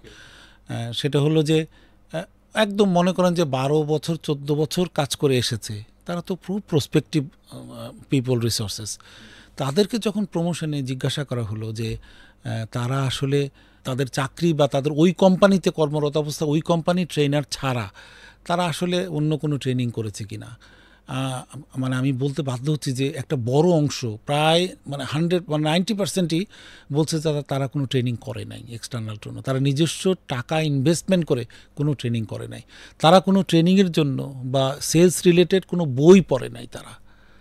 তার মানে আমাদের এখনও বিপুল জনগোষ্ঠী, বিভিন্ন কোম্পানিতে কর্মরত, তারা তাদের পার্সোনাল ডেভেলপমেন্টের জন্য তারা এক্সপেক্ট করছে যে এক্সপিরিয়েন্সের কারণে তারা অনেক ভালো জায়গায় তারা ডেপুটেড হবে। স্যার এখন আমার কাছে যদি প্রশ্ন আসতে পারে যে স্যার মানে আমি না হয় করি না, আপনারা কি করছেন কিনা স্যার? জি, আমি আসলে যদি আমি প্রথম থেকেই ধরি, আমি কিন্তু ঢাকা বিশ্ববিদ্যালয় থেকে এমবিএ করেছি আমার নেসলেতে চাকরিরত অবস্থাতেই। হ্যাঁ, তো ওইটাকেও আমি মনে করি যে এটাও একটা ইনভেস্টমেন্ট আমার ট্রেনিং, কারণ আমার যে সাবজেক্ট থেকে আমি মাস্টার্স করে পাবলিক বিশ্ববিদ্যালয় থেকে আমি এই চাকরিতে এসেছিলাম, that was not related to my profession, but আমি মনে করি যে আমি যে এমবিএ করেছি that is closely related to my profession. এর পাশাপাশি এর পরবর্তীতে আইবিএ থেকে মনে করেন ব্রিটিশ অফিসার তখন ছিল, বা এক্সটার্নাল অনেক 7 হ্যাবিটসের উপর ফরেন ট্রেনার, মানে অনেক ধরনের ট্রেনিং আমি নিজস্ব ইনভেস্টমেন্টে আমি করার চেষ্টা করেছি। এবং সবসময় আমি চেয়েছি আমার দুর্বলতা কথা, আমি আসলে নিজেকে সবসময় অ্যাসেস করেছি যে মনে করেন এটা বলতে হয়তো লজ্জা লাগতে পারে অনেকের, আমি এক্সেলে খুব দুর্বল ছিলাম, খুবই দুর্বল ছিল। আমার মনে হয়েছে যে না, এটা আমার নিজেই এটা প্রতিষ্ঠানকে না বলে আমার নিজে ডেভেলপ করা উচিত। আমি কিন্তু আলাদা এবং প্রথমে প্রাইমারি তারপরে অ্যাডভান্স লেভেলের কিন্তু আমি ট্রেনিংগুলো করেছি এবং নিজস্ব উদ্যোগে। ঠিক একই রকমভাবে বইয়ের কথা দিয়ে বলে, আমি এমনি নর্মালি ছোটোবেলা থেকে কিন্তু প্রচুর বই পড়তে পছন্দ করি। হয়তো সেগুলো উপন্যাস ছিল, হয়তো গল্প ছিল, কিন্তু পরবর্তীতে প্রফেশনে যখন আসি তখন অবশ্যই সেটা ট্রান্সফর্ম হয়ে কিন্তু এই রিলেটেড সেলফ ডেভেলপমেন্ট রিলেটেড অনেক বই আমি কিন্তু পড়ার চেষ্টা করেছি। আর আপনি জানেন, আপনি শুরুতেও বলছিলেন যে আমাদের কিন্তু প্রচুর ট্রাভেল করতে হয়, তো এই ট্রাভেল টাইমটাই আমি মনে করি যে বই পড়ার জন্য উপযুক্ত সময়। হ্যাঁ, মনে করেন যে গাড়িতে আছি, বাসে আছি, ট্রেনে আছি, প্লেনে আছি, ওই সময়টা কিন্তু এখন তো গুগল করলেই আপনি মোবাইল থেকেও আপনি অনেক কিছু, আপনার আলাদা বই ছাড়াও আপনি অনেক কিছু জানতে পারেন। তো এই কথাগুলো, এই পরামর্শগুলো কিন্তু আমি আমার সহকর্মীদেরকেও দিয়ে থাকি যে তোমার পার্সোনাল ডেভেলপমেন্ট যদি তুমি নিজে না করতে পারো তাহলে কিন্তু কোম্পানি তোমাকে মূল্যায়ন করবে না। আপনাকে আমি এইখানে একটা তথ্য দিতে চাই, যারা আমাদেরকে দেখছেন, আপনি এখনই একটা কাজ করেন তো, গুগলে যাবেন, গিয়ে অথবা আপনি এআইকে প্রশ্ন করেন 70-20-10 লার্নিং মডেল। আমি আবার বলছি 70-20-10 লার্নিং মডেল। আপনি যখন এটা সার্চ দিবেন দেখবেন যে দুর্দান্ত একটা ঘটনা, সেটা হচ্ছে 70% মানুষ শিখে তার নিজের কাজের মাধ্যমে। মানে আমি ধাক্কা খেতে খেতে শিখবো, ওর আমি নিজে থেকে ইনভেস্ট করে শিখবো, অথবা আমি ইউটিউব থেকে শিখবো। মানে অন দ্য জব ট্রেনিংয়ের মাধ্যমে মানুষ শিখে 70%। 20% শিখে সে তার কমিউনিটির কাছ থেকে, ইট মিনস আপনার বন্ধু বান্ধব, আপনার বস, সারাউন্ডিংস, আপনার এনভায়রনমেন্ট, সেখান থেকে শিখবেন আপনি 20%। আর অনলি 10%, স্যার অনলি 10% মানুষ ফর্মাল ট্রেনিং থেকে শিখে। মানে আমি যদি চিন্তা করি, একটা কোম্পানি 10% লায়েবল হচ্ছে তার এমপ্লয়িকে শেখানোর জন্য। এটা আমার কথা না স্যার, গবেষণা বলছে। এটা ইজিলি পৃথিবীর যে কোনো জায়গা থেকে এটা দেখার সুযোগ আছে। ইভেন বড় বড় টপ টায়ারের কোম্পানিগুলো কিন্তু এটাকে খুব ফলো করে। তো সেজন্য একজন কলিগ তার নিজেকে দক্ষ করার জন্য আপনি যে কাজটা করেছেন, যে আপনি আইবিএতে পড়াশোনা করেছেন, ঢাকা ইউনিভার্সিটি থেকে পড়াশোনা করছেন, দেন আপনি অনেক বিডি জবস থেকে কোর্স করেছেন, বা বিভিন্ন জায়গা থেকে কোর্স করেছেন, নিজেকে সমৃদ্ধ করার জন্য বই পড়েছেন। এই কাজগুলো করার কারণেই কিন্তু আজকে মোহাম্মদ শাখাত হোসেন একজন চিফ সেলস অফিসার, অনেকগুলো পথ পাড়ি দিয়ে এখানে এসেছেন। সো এই জায়গাটা যারা আমাদেরকে দেখছেন, একটু অনুরোধ করবো, আপনিও সেলসের মানুষ হয়ে থাকলে পড়াশোনার আসলে কোনো বিকল্প নাই, পড়তে হবে আপনাকে। স্যার এইবারে যদি আপনার কাছে যাই, পরের জার্নিটা, লাইক আপনি এখন সুপারস্টার গ্রুপে আছেন এবং আর্লার পরে আপনি সুপারস্টার গ্রুপে আসলেন, ইজ দ্য ফার্স্ট। আপনি সুপারস্টার গ্রুপের সাথে কাজ শুরু করলেন এবং সুপারস্টার গ্রুপে তো এখন জানি যে আপনার একটু ভাগটাগ হয়েছে মনে হয়, খুব সম্ভবত প্রোডাক্ট ওয়াইজ চ্যানেল আছে আমাদের এখানে, সেলস চ্যানেল, 4টা সেলস চ্যানেল। আমি যখন প্রথমবার জয়েন করি 15 সালে, তখন কিন্তু আসলে একটাই চ্যানেল ছিল সুপারস্টার গ্রুপে। তো অত্যন্ত সৌভাগ্যের বিষয় যে তখন একটা ঐতিহাসিক সিদ্ধান্ত তখনকার ম্যানেজমেন্ট নেয়। আমাদের তো আসলে প্রোডাক্টগুলো লাইটিং এবং অ্যাক্সেসরিজ 2 ভাগে বিভক্ত, তো আমরা লাইটিং এবং অ্যাক্সেসরিজকে 2টো চ্যানেলে ভাগ করে আমরা ব্যবসা শুরু করি। এবং এই সিদ্ধান্তটার কারণে কিন্তু আমাদের সেলস গ্রোথ কিন্তু রাতারাতি অনেকাংশ, আমি যদি বলি পার্সেন্টেজ হিসাবে, যে শুধুমাত্র এই সিদ্ধান্তের কারণে কিন্তু 25% সেলস বা গ্রোথ হয়। ফ্যান্টাস্টিক। স্যার আমি যতটুকু আপনার কাছ থেকে অফ রেকর্ড একটু দেখেছিলাম যে আপনি 3 বছর সেখানে সার্ভ করেছেন এবং ওই 3 বছরে আপনাদের এই যে চ্যানেলে একটা ডিভিশন করলেন, আলাদা করে দিলেন, লাইট আলাদা, অ্যাক্সেসরিজটা আলাদা। এর কারণে আপনাদের 3 বছর আগে যা সেল ছিল, 3 বছর পরে আপনি যখন রেখে আসলেন ঠিক ডাবল হয়েছে। আমি যদি ধরে নিই 5 টাকা ছিল, সেটা 10 টাকা হয়ে গেছে। এই যে গ্রোথটা যে হইলো এখানে, অফকোর্স আপনি যখন ডিভাইড করলেন জিনিসটা, এটা একটা ফ্যাক্টর। তো এখানে তো dealer base business, retailer base business, so এখানে কি আপনাদের ডিলার বা রিটেলারের ক্ষেত্রে কোনো রকম চেঞ্জেস আনতে হয়েছিল কিনা, নাকি একই ডিলারের কাছে আপনি দুইটা ডিলারশিপ দিচ্ছেন? না না, এটা আসলে যেটা হয়েছে, অবশ্যই আমরা চ্যানেল সেপারেশন করেছি। তখনকার আমার যে পরিবেশক ছিল তাদেরকে আমরা বলেছি যে দেখেন আমরা দুভাগে ভাগ করছি লাইটিং এবং অ্যাক্সেসরিজ, আপনি কোনটা নিতে চান। আপনি যদি, কারণ আপনারা জানেন যে একটা নতুন বিজনেস শুরু করতে গেলে কিন্তু আলাদা ইনভেস্টমেন্ট প্রয়োজন, আলাদা ইনফ্রাস্ট্রাকচার দরকার হয়। আমাদের যেমন কোম্পানি এন্ডে আমাদেরকে ম্যানেজমেন্ট রিসোর্স, পিপল রিসোর্সকে ডেপ্লয় করতে হয়েছে। তো এই কারণে কিন্তু আমরা পরিবেশকদেরকে বলেছি যে আপনি কোনটা রাখতে চান। তো স্বভাবতই তখন যেহেতু লাইটিং দিয়েই কোম্পানিটা শুরু হয়েছিল, ম্যাক্সিমাম পরিবেশকই কিন্তু লাইটিংটাই রাখতে চেয়েছিল, কিন্তু আমরা অ্যাক্সেসরিজ নিয়ে পরবর্তীতে আমাদের যাত্রা শুরু করি। বর্তমানে কিন্তু অ্যাক্সেসরিজের গ্রোথ রেট কিন্তু অনেক বেশি, লাইটিংয়ের চাইতে বেশিই বলা যায়। সো যাই হোক, পরবর্তীতে এটা হয়। তার মানে আপনি ওই সময় যে পরিবেশক যারা ছিলেন বা ডিলার যারা ছিলেন তাদেরকে অপশন দিয়েছেন যে ভাই আপনি কোনটা নেবেন, বাল্ব অর আপনি অ্যাক্সেসরিজ। জি তো ওনারা অনেকেই হয়তো লাইটিংটা নিছে, তাহলে কি অ্যাক্সেসরিজের জন্য নতুন ডিলার নিতে হয়েছে? জি। ওকে ওকে। তার মানে যারা আমাদেরকে দেখছেন, যদি আপনি ডিভাইড করে ফেলেন আপনার বিজনেসকে, সেই জায়গাটা অফকোর্স নতুন ডিলারশিপের কথা চিন্তা করতে হবে, রাইট? কারণ একই ডিলারশিপে যদি আপনি মুভ করতে চান তাহলে কিন্তু আপনার বিজনেসটা যে গ্রো করার কথা সেই গ্রোথটা কিন্তু কম্পারেটিভলি কম হবে, আমি রাইট স্যার? এটা আপনি ঠিকই বলেছেন। আমরা আমরা এই ধারণার উপর আসলে আমরা ইনফ্রাস্ট্রাকচার দেখে, আমরা যে মূল উদ্দেশ্যই থাকে যে আমরা জাস্ট একজন ডিস্ট্রিবিউটরের কাছ থেকে একটা অংশ নিয়ে অন্যকে দেয়া, ব্যাপারটা ওইরকম না। আমরা আসলে এক্সপেক্ট করি যে ওই পরিবেশকের ইনফ্রাস্ট্রাকচারাল ফ্যাসিলিটি আছে কি না। যদি না থাকে, তাহলে যদি সে আগ্রহ করে নিতে চায়, তাহলে কিন্তু সে আলটিমেটলি কিন্তু সে দেখা যাবে যে তার যে আরেকটা অংশের বিজনেস ওখানেও কিন্তু দুর্বল হয়ে যাবে। তো আমরা যেটা করি আসলে যে তার যদি ফিনান্সিয়াল ক্যাপাসিটি, ইনফ্রাস্ট্রাকচার সব কিছু যদি সাপোর্ট করে, আমাদের অনেক কম্বাইন্ড ডিস্ট্রিবিউটর আছে, তারা ভালো করছে। ওকে। কিন্তু আবার অনেকে আছে যে না, কম্বাইন করলে হয়তো সে ভালো করবে না, সেক্ষেত্রে আমরা হয়তো সেপারেশন করে পৃথক একজন প্রতিষ্ঠিত ব্যবসায়ীকে আমরা ডিস্ট্রিবিউটরশিপ দেওয়ার চেষ্টা করি এবং পরবর্তীতে সাফল্য সহজেই আমাদের কাছে চলে আসে। তো কাজে আমাদের সব ধরনের মেকানিজমে আছে। আমাদের কাছে যেমন সিঙ্গেল পরিবেশক আছে, শুধুমাত্র একটা চ্যানেল নিয়ে ব্যবসা করছে, আবার মাল্টিপল চ্যানেল নিয়ে ব্যবসা করছে, এরকম পরিবেশকও আমাদের আছে। Sir thank you so much. তাহলে আমরা আপনার সেই জায়গাটা জানলাম। স্যার আমি এরপরে যেটুকু জেনেছি যে আপনি সুপারস্টার গ্রুপ থেকে পরবর্তীতে ওয়ালটনে গেলেন। ওয়ালটন আরেক বিগ জায়ান্ট ইন বাংলাদেশ, এবং ওয়ালটনের আপনি এই ইলেকট্রিক্যাল মার্কেটটাকেই তৈরি করেছেন, আপনার হাত দিয়ে তৈরি হয়েছে। তো ওয়ালটনে যে আপনি গেলেন, সেখানে গিয়ে আপনার আসলে কন্ট্রিবিউশনের জায়গাটা কোথায় ছিল? আমি প্রথমে একটু বিনীতভাবে বলি যে আসলে সেলসের সাকসেসটা কিন্তু আসলে কোনো ব্যক্তিগত সাকসেস না। আমি মনে করি ইটস এ কালেকটিভ গেম। সবাই মিলে আসলে কাজ করলে হয়তো হয়তো কারো মাধ্যমে জিনিসটা হয়, কিন্তু আমি মনে করি সেলসের যে কোনো সাফল্যই একটা দলীয় সাফল্য। তো আপনি যেটা বলেছেন সেটা ঠিক আছে। আমি আসলে যখন ওয়ালটনে জয়েন করি তখন ইলেকট্রিক্যাল ডিভিশনটা কিন্তু লসে ছিল তাদের। তারা ইলেকট্রিক্যাল বিজনেসটা নিয়ে কিছুটা বিচলিত ছিল যে এই বিজনেসের ভবিষ্যৎ কী। হ্যাঁ, তো আমার জয়েন করার পরে সামহাও নতুন করে টিম রিফর্ম করি, পরিবেশক যাই। আসলে যেটা ব্যাপার ছিল, ওনাদের স্ট্যাবলিশ বিজনেস ছিল ইলেকট্রনিক্সে, এবং ওনাদের একটা বিশ্বাস ছিল যে ইলেকট্রনিক্সের যে চ্যানেলটা, এই চ্যানেলটাই এনাফ হচ্ছে রিটেল সেলসের জন্য, ইলেকট্রিক্যাল সেলসের জন্য, যেটা আসলে প্র্যাকটিক্যালি ম্যাচ করে না। প্র্যাকটিক্যালি আপনারা জানেন যে আসলে কোনো ছোটো প্রোডাক্ট, 30 টাকা দামের একটা প্রোডাক্টের জন্য কেউ কিন্তু শোরুমে, এসি শোরুমে যেতে চাইবে না। মানুষের পার্সোনাল কনসেপশন হচ্ছে যে যত বেশি শোরুম বেশি জাঁকজমক হবে, তত দাম হবে বেশি। তো এই জন্য আপনার যখন ছোটোখাটো প্রোডাক্টগুলো, সুইচ, পিয়ানো সুইচ একসময় লক্ষ লক্ষ পিস আমরা সেলস করেছি। তো এই ছোট প্রোডাক্টকে সেল করার জন্য কিন্তু সে গ্রোসারি দোকান বা ইলেকট্রিক শপ এখানেই যেতে চাইবে। তো এই ডিস্ট্রিবিউশনটাতে তাদের কিছুটা, তাদের নিজস্ব প্লাজা ছিল, এক্সক্লুসিভ তাদের যে ডিস্ট্রিবিউটর তারা ছিল, কিন্তু ওইগুলো আসলে এনাফ ছিল না ইলেকট্রিক্যাল সেলসের জন্য। তো কিছু পলিসিগত পরিবর্তনের কারণে কিন্তু সাফল্যটা সহজেই ধরা দেয়, এবং আমি জয়নিংয়ের 1 বছরের মধ্যে তাদের 3টা যে ইউনিট, লাইটিং, অ্যাক্সেসরিজ এবং ফ্যান, 3টা ইউনিটই কিন্তু লাভের মুখ দেখে। Oh my god, it's a huge success.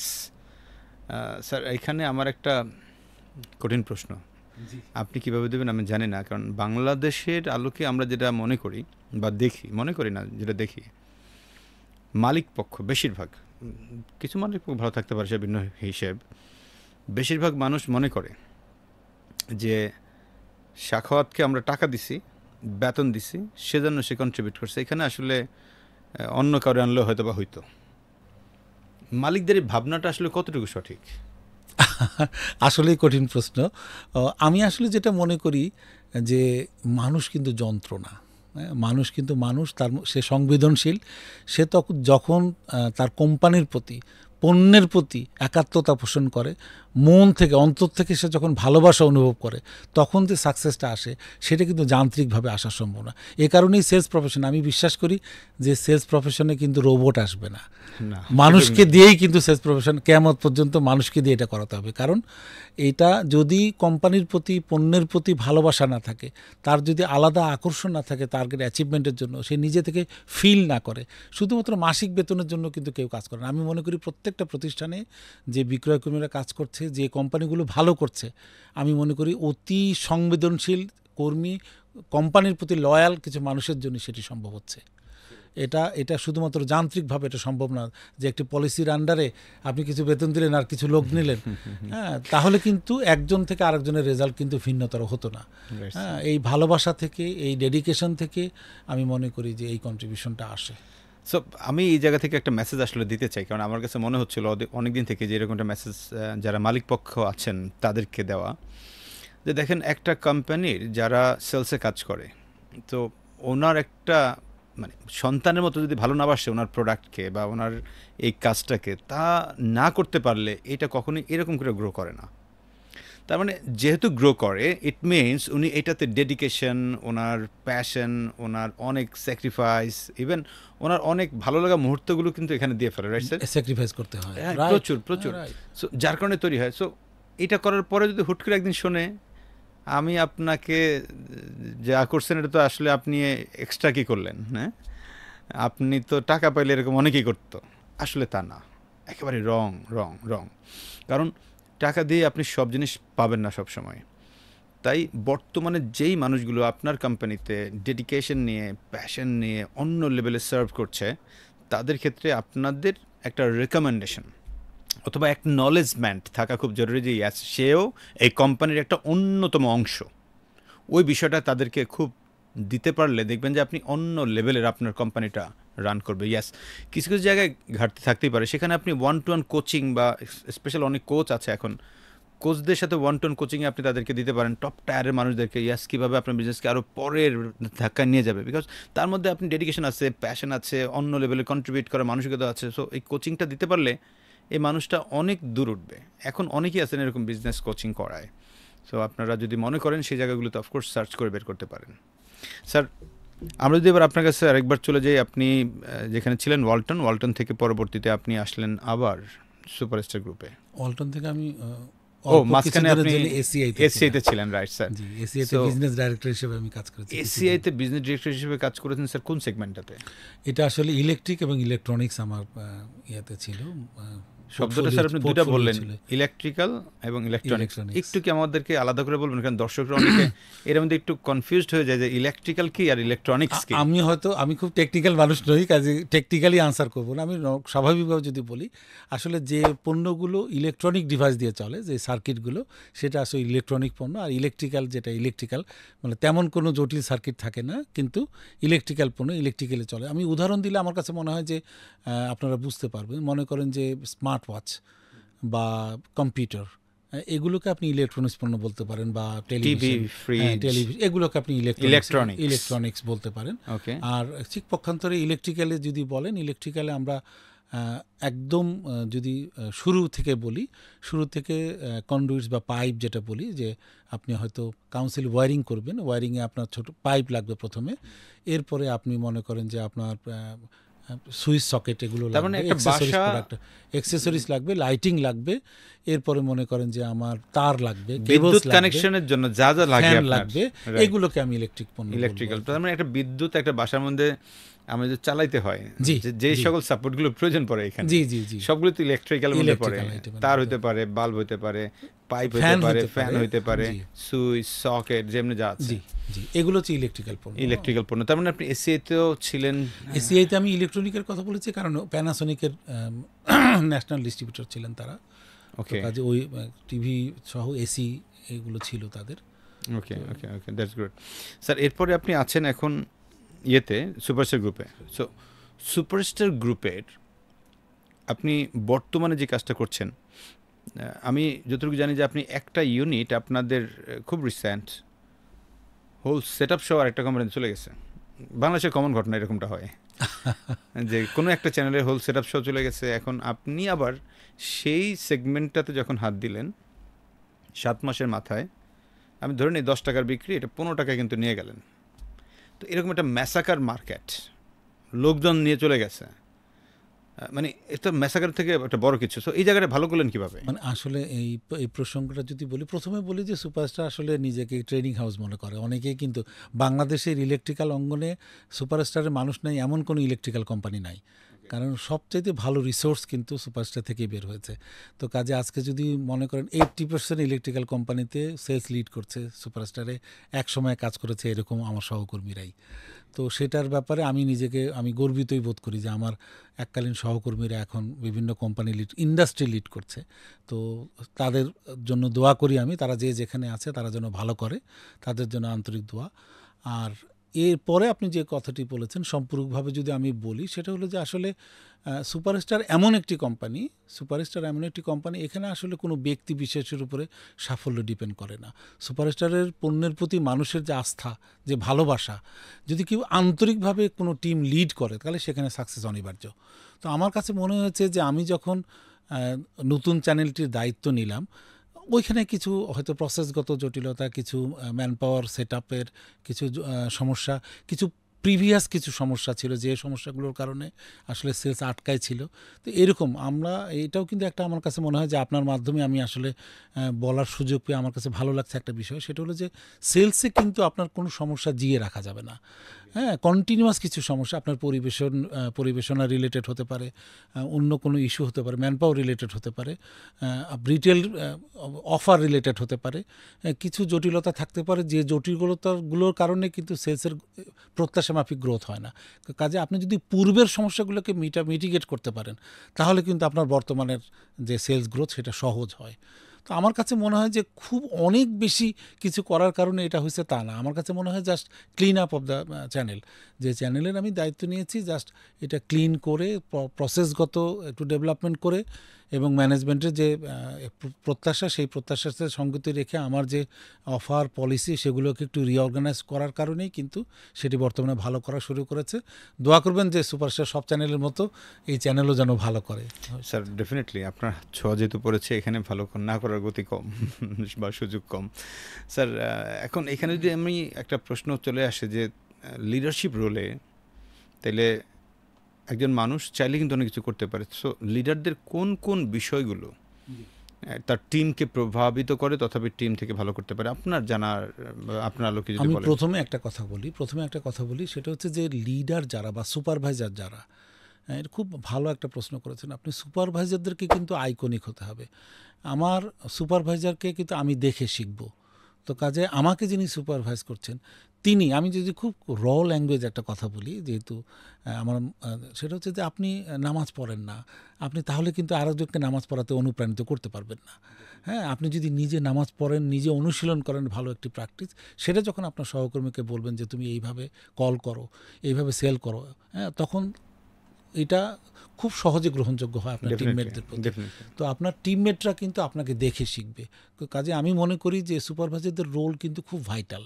সুপারভাইজারদেরকে সবসময়ই ফলো করে তার টিম মেম্বাররা। যে সুপারভাইজার অনেস্ট, দেখবেন যে তার টিমমেটরা অনেস্ট। যে সুপারভাইজার মনে করেন যে হার্ড লেবার দেয় মার্কেটে, দেখবেন যে তার টিমমেটরা হার্ড লেবার দেয়, কারণ সে দেখে দেখে শিখছে। আজকে আমি এই সুযোগে আমার সকল লাইন ম্যানেজার যাদের কাছে আমি কাজ শিখেছি, তাদের সবার প্রতি কৃতজ্ঞতা প্রকাশ করছি, কারণ আমি জানি যে আজকে আমি যে পর্যায়ে এসেছি এটা তাদের কারণেই সম্ভব হয়েছে। Fantastic sir. তাহলে আপনি বলছেন যে লিডার হইতে হবে আইকনিক বা এক্সাম্পল সেট করার মতো, যেন ওনারটা ফলো করেন তার কলিগরা। আরেকটা কথা আমি কি বলতে পারি? Sure sir. আমার মনে হয় যে এটা বলাটা খুব জরুরি। সেটা হলো যে ট্রেনিংয়ের কথাটা এসেছিল যেহেতু আগে, তো ট্রেনিংয়ের আসলে অফলাইন ট্রেনিং বা প্রাতিষ্ঠানিক যে ট্রেনিং বা আপনি যেই ট্রেনিংগুলোই করেন না কেন, সেলস প্রফেশনে কিন্তু ট্রেনিং হিসেবে আরেকটা ট্রেনিং খুবই গুরুত্বপূর্ণ। সেটা হচ্ছে অন জব ট্রেনিং। কারণ একজন বিক্রয়কর্মী সে তার ক্লাসরুম ট্রেনিং যেটা পাচ্ছে সেটা কিন্তু অনুশীলন করছে সে কিন্তু ফিল্ডে। তো ফিল্ডে যে তার সুপারভাইজার থাকবে সে যদি তাকে হাতে কলমে শেখাতে চায় তাহলে অন জব ট্রেনিং হচ্ছে বেস্ট। এবং একটা বিক্রয়কর্মী তখনই ভালো করে যখন সে অন জব ট্রেনিংয়ে তার সুপারভাইজার তাকে শিখিয়ে দেয়, ভাই এই কলটা তো এরকম হলো, এটা যদি এরকম হয় আমি একটু করে দেখাই, আপনি দেখেন, পরবর্তী কিন্তু আপনাকে দেখব।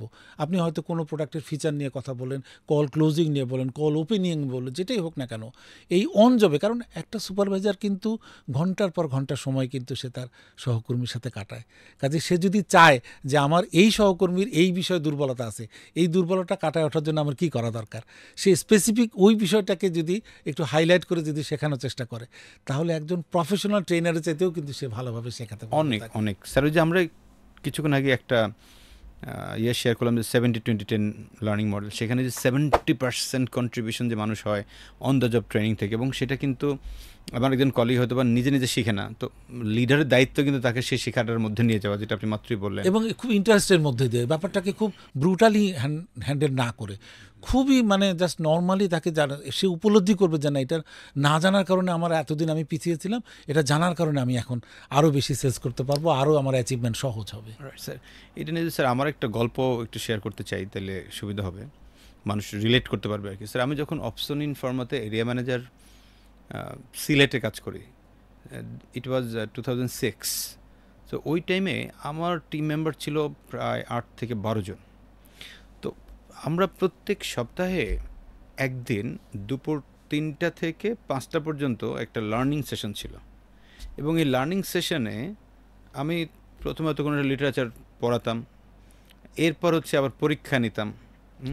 তো এতে করে হয়তো কি পোলাপান প্রথম মহা খেপতো মানে একে তো হচ্ছে দুপুরবেলা এনে বসাইছি, কারণ ওষুধ কোম্পানি দুপুরবেলা তো বাসায় ঘুমায়, অ্যাটলিস্ট 3টা থেকে 5টা পর্যন্ত তার একটু রেস্ট নেওয়ার সুযোগ পায়, কারণ আবার তো সে 5টা থেকে রাত 12টা 1টা পর্যন্ত চলে। সো এই জন্য যখনই তাদের একটা দিনকে আমি এরকম নষ্ট করে ফেললাম, মানে আমার চরম ফেরা হলো আর কি। তো এখানে কিছু সিনিয়র ছিল, সিনিয়ররাও খুব মানে কানাঘুষা করতে লাগলো, আসছে পণ্ডিত, তো পোলাপান খুব খেপাইতো একটা জায়গায়। বাট যখন তাদের পরীক্ষা হয়, আমাদের ফার্মাসিউটিক্যালস ইন্ডাস্ট্রি যেটা কমন প্র্যাকটিস হচ্ছে প্রত্যেক মাসেই পরীক্ষা হয় রিজনাল কনফারেন্সে, ওই পরীক্ষায় এইবার সবাই ভালো করলো, যারা যারা এখানে ছিল আমার টিমের, এবং ভালো করেছে, সে লিখতে পারতেছে, সে ওখানে ডিটেলিং পরীক্ষা ডিটেলিং ভালো করছে। এরপরে না তার মধ্যে একটা আলাদা অন্যরকম ভাইব তৈরি হয়েছে, আরে ভাই আমি তো পারি, হ্যাঁ। দেন তারা জিনিসটাকে এবার খুব সানন্দে গ্রহণ করা শুরু করলো। এটা কিন্তু ভাই আপনি যে কথাটি বলেছেন, এটা আমি আমার যদি আমার পার্সোনাল লাইফ দিয়ে আমি যদি একটু ক্লারিফাই করি, সেটা হলো যখন আপনি আপনার পণ্য সম্পর্কে, প্রোডাক্ট সম্পর্কে জানবেন, হ্যাঁ, পার্টিকুলার ফর্মুলা সম্পর্কে আপনি জানবেন, তখন কিন্তু অটোমেটিক্যালি আপনার খুব কনফিডেন্ট লাগবে নিজেকে, এবং আপনার বলতে ভালো লাগবে যে আপনি তো জানেন, এটা তো শেয়ার করার মধ্যে তো কোনো ইয়ে নেই, এটা কিন্তু বলতেই ভালো লাগবে যে আপনার প্রোডাক্টের ফিচারে এইটার বেনিফিটেই, এবং নলেজ সবসময়ই কাজে লাগে। Right sir. সো এইখানে আমরা যারা ইলেকট্রিক্যাল মার্কেটে আছি বা আমাদের এই ভিডিওটা যারা দেখবেন, তাদেরকে একটা ছোট্ট টিপস স্যার একটু শেয়ার করি। সেটা হচ্ছে আর্টিফিশিয়াল ইন্টেলিজেন্স, এই যে জিনিসটা বর্তমান সময় সবচাইতে পাওয়ারফুল একটা বিষয়। সো আপনি আপনার প্রোডাক্টের নলেজ বাড়ানোর জন্য আর্টিফিশিয়াল ইন্টেলিজেন্সকে কাজে লাগাতে পারেন। কিভাবে? সিম্পলি আপনি ধরেন চ্যাট জিপিটিতে যাবেন, চ্যাট জিপিটিতে গিয়ে আপনি লিখলেন আপনার একটা প্রোডাক্ট, স্যার আপনাদের যে কোনো একটা প্রোডাক্টের নাম বলেন তো স্যার। যেমন মনে করেন যে আমাদের হোল্ডার বা হোল্ডার, যে সুপারস্টার গ্রুপের হোল্ডার, অক্টাগন হোল্ডার। চ্যাট জিপিটিতে সুপারস্টার গ্রুপের অক্টাগন হোল্ডার, এইটার বেনিফিটস এবং এইটার ফিচার কি, 10টা ফিচার 10টা বেনিফিট ফলোড বাই 10টা ইউনিক সেলিং পয়েন্টস লিখে দাও। আমি একজন সুপারস্টার গ্রুপের ফিল্ড অফিসার বা সেলস এক্সিকিউটিভ, আমি এটা আমার রিটেলারকে বলবো। এই কথাটুকু যদি আপনি বাংলায়ও লিখে দেন চ্যাট জিপিটিকে, তাহলে আপনাকে সুন্দর করে গুছিয়ে দিবে feature, benefits, unique selling points. Even আপনি যদি ওর মধ্যে লিখে দিতে পারেন যে ইয়াস, এটা আবার আরও 2-3টা কোম্পানির সাথে কম্পিটিটিভ অ্যাক্টিভিটির সাথে তুমি অ্যালাইন করে তারপরে আমাকে দাও, আমারটা কেন ভালো, তখন সে আপনাকে স্যার আরও সুন্দর করে দিবে। এই যে ব্যাপারটা বর্তমানে আর্টিফিশিয়াল ইন্টেলিজেন্স আসার কারণে কলিগদের শেখার সুযোগটা কিন্তু আরও অনেক অনেক বেড়ে গেছে। তাহলে এখানে বিশেষ করে লিডাররা কিন্তু এই রোলটা নিতে পারে। লিডাররা জিনিসটাকে খুঁজে বের করে সে তার টিমকে প্রতিদিন একটা একটা করে প্রোডাক্ট সম্পর্কে একটু পড়াইলে আলটিমেটলি কিন্তু অন্য মাত্রায় যেতে পারে। Right sir? স্যার আমরা যদি স্যার এবার একটু আরেকটা জায়গায় যেতে চাই, যে ইলেকট্রিক্যাল মার্কেট। সো বর্তমানে স্যার কী অবস্থা এমনিতে? আলহামদুলিল্লাহ, আমি বলবো যে ভালোই। ইলেকট্রিক্যাল মার্কেটের যে ইয়ারলি গ্রোথ আমি বলবো, সেটা আমার কাছে মনে হয় এই কমোডিটিতে ভালো। আমাদের অ্যাভারেজ যদি বলি, অ্যাভারেজ কিন্তু আমার লাইটিং অ্যাক্সেসরিজ মিলে অ্যাভারেজ বা ফ্যান মিলে কিন্তু অ্যাভারেজ আমার 10%-এর বেশি গ্রোথ। ডাবল ডিজিট গ্রোথ মানে কিন্তু এটা গ্রহণযোগ্য, এটাকে আপনি সন্তোষজনক বলতে পারেন। ও ডেফিনেটলি স্যার। এখন তো হয়তো লাইটিং একটু কম, অ্যাক্সেসরিজ একটু বেশি এই মুহূর্তে, বা কেবলস আরও বেশি, কিন্তু যদি অ্যাভারেজ ধরি আমি ইলেকট্রিক মার্কেটের প্রত্যেকটা পণ্য, তাহলে কিন্তু ডাবল ডিজিটই হবে। অলরাইট স্যার, আমরা অনেক সময় দেখি যে যারা সেলসে কাজ করে, স্পেশালি রিটেলাররা অনেক সময় তাদের সাথে খারাপ বিহেভ করে। হ্যাঁ, এটা হরহামেশাই ঘটে। ইভেন ডিলাররাও তার সাথে খারাপ বিহেভ করে। তো এই ক্ষেত্রে আপনি রিটেলারদের উদ্দেশ্যে অথবা আমাদের সেলসে যারা কাজ করে তাদের উদ্দেশ্যে কিছু বলবেন কিনা? প্রথম কথা হচ্ছে, সেলসে যাদের উদ্দেশ্যে বলবো, আমি কিন্তু এটা আমি আমার সহকর্মীদের সাথে আসলে মানে শেয়ারও করে থাকি। সেটা হলো যে প্রথমেই আসলে কারণটা জানতে হবে। সে একটা মানুষ কিন্তু কোনো কারণ ছাড়াই একজন মানুষের সাথে খারাপ হয়। আমার সাথে তো জমি জায়গা নিয়ে কারো বিরোধ নাই, হ্যাঁ, তো কাজেই সে হয়তো কোনো কারণে সে হয়তো বীতশ্রদ্ধ আছে। এই কারণটা অনুসন্ধান করতে হবে প্রথমেই। কিন্তু আমি একটা ভিডিও দেখাই ওদেরকে, যে দেখেন একটা পশুও যখন সে মনে করেন যে একটা মই বেয়ে উঠবে উপরে, দেখবেন যে কয়েকবার সে ব্যর্থ হয়ে আবার বারবার চেষ্টা করছে। তো একটা পশু যদি কয়েকবার চেষ্টা করে, আমরা কেন চেষ্টা করব না? আমরা অনেক সময় দেখা যায় যে একটা দোকানে গেলাম, সে পণ্যটা নিতে চাইলো না, কাজে আমি আর ওই দোকানে গেলাম না। এটা কিন্তু সম্পূর্ণ ভুল, 100% ভুল। আমাকে হয়তো চিন্তা করতে হবে যে না, একবার সে নিল না, আমি বারবার চেষ্টা করে দেখি, বোঝার চেষ্টা করি যে তার আসলে লিমিটেশনসটা কোথায়। এবং আমরা যদি পোস্টমর্টেম করে দেখি, আমরা কিন্তু বেশিরভাগ ক্ষেত্রে দেখেছি যে তার পূর্ববর্তী কোনো অভিজ্ঞতার কারণে সে এই ধরনের আচরণ করে থাকে। কারণ একটা এস্টাবলিশ কোম্পানিতে এর আগে ওইখানে বিক্রয়কর্মী ছিল, সে হয়তো তার কোনো বিহেভের কারণে সে হয়তো একটু বীতশ্রদ্ধ হয়ে আছে, তার কোনো অফারের হয়তো সে ঠিকমতো পায়নি, তার কোনো রিপ্লেসমেন্টের কারণে। আমাদের ইলেকট্রিক্যাল মার্কেটে রিপ্লেসমেন্ট একটা অত্যন্ত গুরুত্বপূর্ণ বিষয়, এবং সুপারস্টার এই বিষয়টাকে কিন্তু টপ প্রায়োরিটি হিসাবে চিহ্নিত করে থাকে। তো এই বিষয়গুলিতে হয়তো কোনো ধরনের জটিলতা তৈরি হয়েছিল, যেটা আইডেন্টিফাই করে যদি মনে করেন যে সলিউশন করা যায়, এর পরবর্তী কিন্তু সম্পর্ক স্বাভাবিক হয়ে যাবে। এবং হয়তো দেখবেন যে খুব সামান্য একটা প্রোডাক্ট রিপ্লেসমেন্টের কারণে, যেটার দাম 250 টাকা থেকে 300 টাকা, আপনি হয়তো হাজার হাজার টাকার আপনি অর্ডার হারাচ্ছেন, হাজার হাজার টাকার অর্ডার আপনি নতুন করে পাইবেন যদি এটা আপনি সলভ করতে পারেন। কাজে আমি মনে করি যে আমার সহকর্মীদেরকে আমি আবারও বলতে চাই যে সেটা হলো যে একবার না পারিলে দেখো শতবার। কারণ আমরা অনেক গল্প শুনেছি এই প্রসঙ্গে। আমরা বারবার চেষ্টা করে দেখব যে যারা কাভারেজের বাইরে আছে, যারা আমাদের উপরে বীতশ্রদ্ধ হয়ে আছে, কেন বীতশ্রদ্ধ হয়ে আছে তারা অবশ্যই, কারণ আমার পণ্য সেরা পণ্য, মার্কেটে সেরা পণ্য আমি বিপন্ন করছি, তাহলে পার্টিকুলারলি উনি কেন আমার প্রোডাক্ট নেবেন না, সেটার কারণ যদি অনুসন্ধান করতে পারি, কারণের সলিউশনও আমাদের হাতেই রয়েছে। আর যারা আপনি আরেকটা প্রশ্ন করেছিলেন যে রিটেলারদের উদ্দেশ্যে কিছু বলার আছে কিনা, আমার কাছে যেটা মনে হয় যে রিটেলারদের উদ্দেশ্যে আসলে আমার তেমন কিছু বলার নেই। আমার শুধু বলার আছে যে অভিমান করেন কিন্তু সেটা প্রকাশ করেন। আমাদের কাছে যদি আপনার চাওয়াটা আপনারা প্রকাশ করেন, আমাদের বিক্রয়কর্মী যারা, তারা সব অবশ্যই আপনার চাওয়াটাকে পূরণ করার, রেসপেক্ট করে চাওয়াটা পূরণ করার চেষ্টা করবে। এবং আমি মনে করি এই ক্ষেত্রে রিলেশনশিপ হচ্ছে সবচাইতে প্রধান উপজীব্য, এবং রিলেশন ছাড়া কিন্তু আসলে বিজনেস আপনার ডেভেলপ করা সম্ভব না। এটা সেই মেডিকেল প্রফেশন বলেন আর পিওর সেলস বলেন, রিলেশনই হচ্ছে সবচেয়ে প্রধান অস্ত্র। তো আমি আমার সহকর্মীদের এই কথাটাও বলি যে শুধুমাত্র যান্ত্রিক সম্পর্কের মধ্যে দিয়ে না, শুধুমাত্র আপনি কি প্রোডাক্ট লাগবে সেটা আপনি বলবেন না, সে একজন মানুষ হিসেবে তাকে ট্রিট করুন, তাকে একজন ভাই হিসেবে চিহ্নিত করুন, তাকে একজন আত্মীয় হিসেবে আপনি চিহ্নিত করুন, তার সুখে দুঃখে তার প্রয়োজনে আপনি এগিয়ে যান, তখন আপনার বিক্রয়টা অটোমেটিক আসবে। বিক্রয় কোনো আলাদা বিষয় না, বিক্রয়টা হচ্ছে আপনি আপনার সম্পর্কটাকে বিক্রি করছেন, আপনার নিজেকে আপনি বিক্রি করছেন। তা আপনি নিজেকে তখনই বিক্রয়যোগ্য করে তুলতে পারবেন যখন আপনি তার কাছে গ্রহণযোগ্য হবেন, এবং আমি যদি গ্রহণযোগ্য হই, আমার পণ্য অটোমেটিক্যালি তার কাছে গ্রহণযোগ্য হবে। কাজে অবশ্যই রিলেশনশিপটাকে প্রাধান্য দিতে হবে। সম্পর্ক তৈরি করুন, ব্যবসা এমনি এমনি আসবে। স্যার এখানে আমার ২ টা জায়গায় আমি একটু ইনপুট দিতে চাই। তার মধ্যে অন্যতম একটা হচ্ছে যে আমাদের যে সকল রিটেইলার আছেন তাদের কাছে যে ভাইয়া আপনাদের কাছে যখন একজন প্রতিনিধি যায়, উনি কিন্তু আসলে দূর থেকে যায়। দূর থেকে যায় মিনস তার হয়তো বাড়িটা অন্য জেলায়। আপনার কাছে যায়। একজন অতিথি হিসেবে যদি আপনি একবার ট্রিট করতে পারেন, তখন দেখবেন যে উনার কাছ থেকে আপনি বেস্ট আউটপুটটা নিতে পারবেন। আমরা অনেক ক্ষেত্রে দেখি রিটেইলার যারা আছেন তারা কিনা এই ধরনের প্রতিনিধি যারা যায় স্পেশালি সেলসে, তাদেরকে একটু অবজ্ঞার সুরে দেখেন। ইভেন অনেক ক্ষেত্রে অবজ্ঞা করেন। বাস্তবতা এটাই। এই জায়গাটা থেকে একটু বেরোতে হবে। কারণ হলো উনি যাচ্ছেন কিন্তু আল্টিমেটলি আপনাকে হেল্প করার জন্য, আপনার দোকানকে সাপোর্ট করার জন্য, আপনার বিক্রি বাড়ানোর জন্য, আপনাকে আরও সমৃদ্ধ করার জন্য। হ্যাঁ, কিছু উল্টাপাল্টা হয় না সেটা তো ভিন্ন কথা। কিন্তু হলেও আপনি ওনাকে ফার্স্ট একজন মানুষ এবং একজন অতিথি হিসেবে ট্রিট করে এবং আপনার একজন সমৃদ্ধ করার বন্ধু হিসেবে যদি ট্রিট করতে পারেন, তবে বেস্ট আউটপুটটা আপনি ওই কলিগের কাছ থেকে নিতে পারবেন। অবশ্যই, অবশ্যই। কারণ একজন বিক্রয় কর্মী তো শুধু পণ্য বিক্রয়, সে তো সার্ভিসও বিক্রি করছে। Absolutely sir. তো কাজেই এই বিষয়টাকে মাথায় রেখে যদি একটা যেহেতু উভয় পক্ষে আমরা লাভবান হচ্ছি, তো কাজেই যদি সম্পর্কটাকে যদি আমরা এগিয়ে নিয়ে যেতে চাই, আমি এখনও মনে করতে চাই আমার সেই বিক্রয় বেলার যদি কথা চিন্তা করেন, যখন প্রতিদিনই অর্ডার কাটতে হতো, দোকানে দোকানে যেতে হতো, আমার কাছে মনে হতো যে আমরা রুট প্ল্যান অনুযায়ী কাজ করতাম। আমাদের হয়তো ফিক্সড রুট প্ল্যান থাকতো যে শনিবারে কোথায় কাজ করব, রবিবারে কোথায় কাজ করব।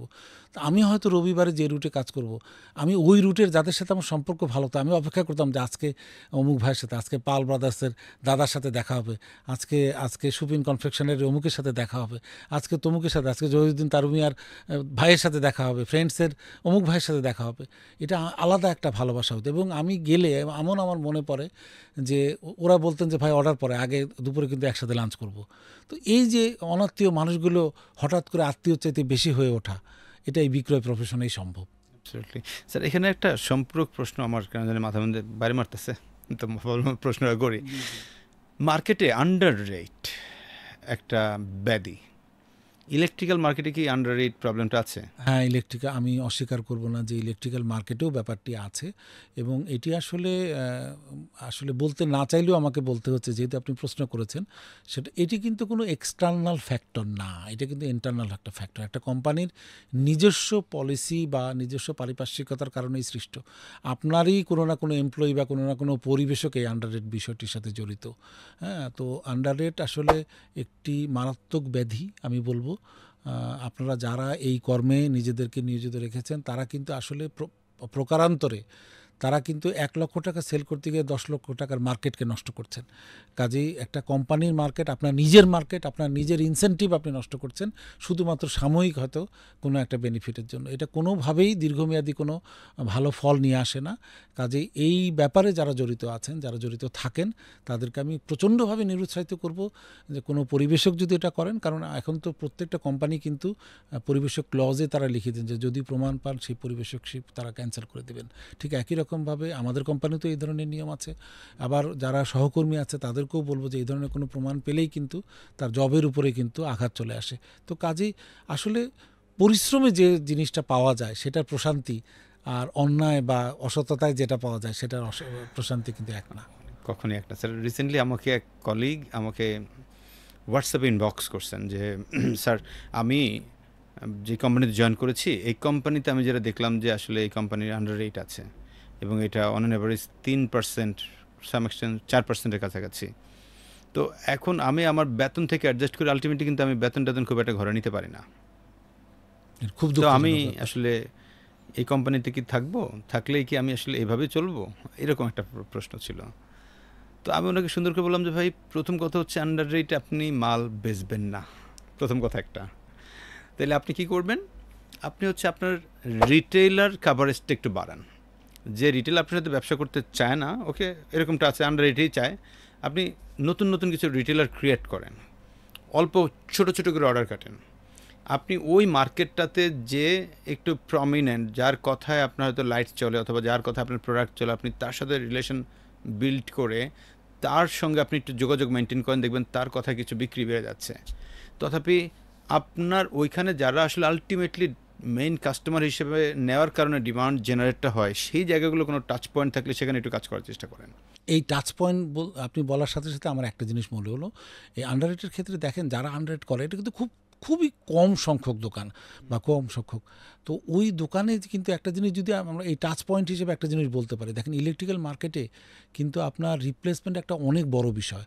তো যখন আমার যেহেতু অটোমেটেড সেলস অটোমেটেড, তো কাজে যেই দোকানে আমি পণ্য দেইনি সেই দোকানে তো আমি রিপ্লেসমেন্ট দিব না।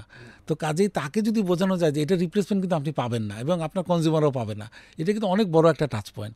সে কিন্তু তখন একটা বিপদের মধ্যে পড়ে যাবে, কারণ সে তো এককালীন প্রোডাক্টটা নিয়েছে, একটা লোয়ার কমিশনে সে প্রোডাক্ট নিয়েছে, সে তো ওটা সার্ভিস পাবে না, কারণ রাইট। এই সেলসটাকে আমরা ক্রস টেরিটরি সেলস বলি, কারণ ওই পয়েন্ট থেকে তো সে জিনিসটা পায়নি, পেয়েছে ভিন্ন জায়গা থেকে, যেখান থেকে সে কিন্তু আফটার সেল সার্ভিসটা পাবে না। এটা কিন্তু অনেক বড় একটা টাচ পয়েন্ট, এবং ইলেকট্রিক্যাল মার্কেটে রিপ্লেসমেন্ট কিন্তু একটা খুবই কমন বিষয়, এবং এটা একটা কন্টিনিউয়াস সার্ভিস। এই সার্ভিসটা যেমন আমরা সুপারস্টার 100% এনশিওর করি। লাইটের ক্ষেত্রে লাইট মনে করেন ওয়ারেন্টি পিরিয়ড আছে, ওয়ারেন্টি পিরিয়ডের মধ্যে কিন্তু কার্ড সহ যদি কেউ কেটে যায় সেটার জন্য আমরা কিন্তু তাৎক্ষণিকভাবে এটা একদম নতুন প্রোডাক্ট রিপ্লেস করে থাকি। তো এই সার্ভিসটা তো আসলে কোনো, যাকে আমি পণ্য দিইনি তাকে তো আমি এই সার্ভিস দিব না। হ্যাঁ, তো কাজেই এটা একটা অনেক বড় টাচ পয়েন্ট। তো আমরা আসলে যারা এটা করে তাদেরকে যদি কাউন্সিলিং করে আমরা এখান থেকে দূরে সরাতে, আমরা বিশ্বাস করি না, আমি আসলে নিজে দেখেছি যারা রিনাউন্ড বিজনেসম্যান, যারা সৎ বিজনেসম্যান, তারা কখনো এটার সাথে জড়িত থাকে না, কারণ তাদের মূলধনই হচ্ছে তাদের রেপুটেশন, যে ওই দোকানে গেলে অরিজিনাল। আরও একটা জিনিস ইলেকট্রিক্যাল মার্কেটে আছে, নকল প্রোডাক্ট। হ্যাঁ, এই নকল প্রোডাক্ট এবং এই আপনার আন্ডার রেট, এটার সাথে কোনোভাবেই কোনো সৎ বিজনেসম্যান জড়িত থাকে না।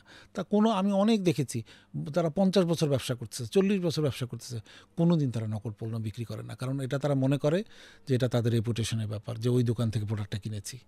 আমি নিজে দেখেছি শত এটা শত তো দোকান। ইন এ সেন্স হারামের মধ্যেও পড়ে যাবে, কারণ আপনি একজন মানুষকে মানে ধরেন আমার এটা হলো সেলস জি, আপনি যদি ধর্মীয় দৃষ্টিকোণ থেকে বলেন, আমরা আসলে ওই ব্যাপারে না যাই, কিন্তু তারপর আমার কাছে মনে হয় যে অবশ্যই এটা হারাম।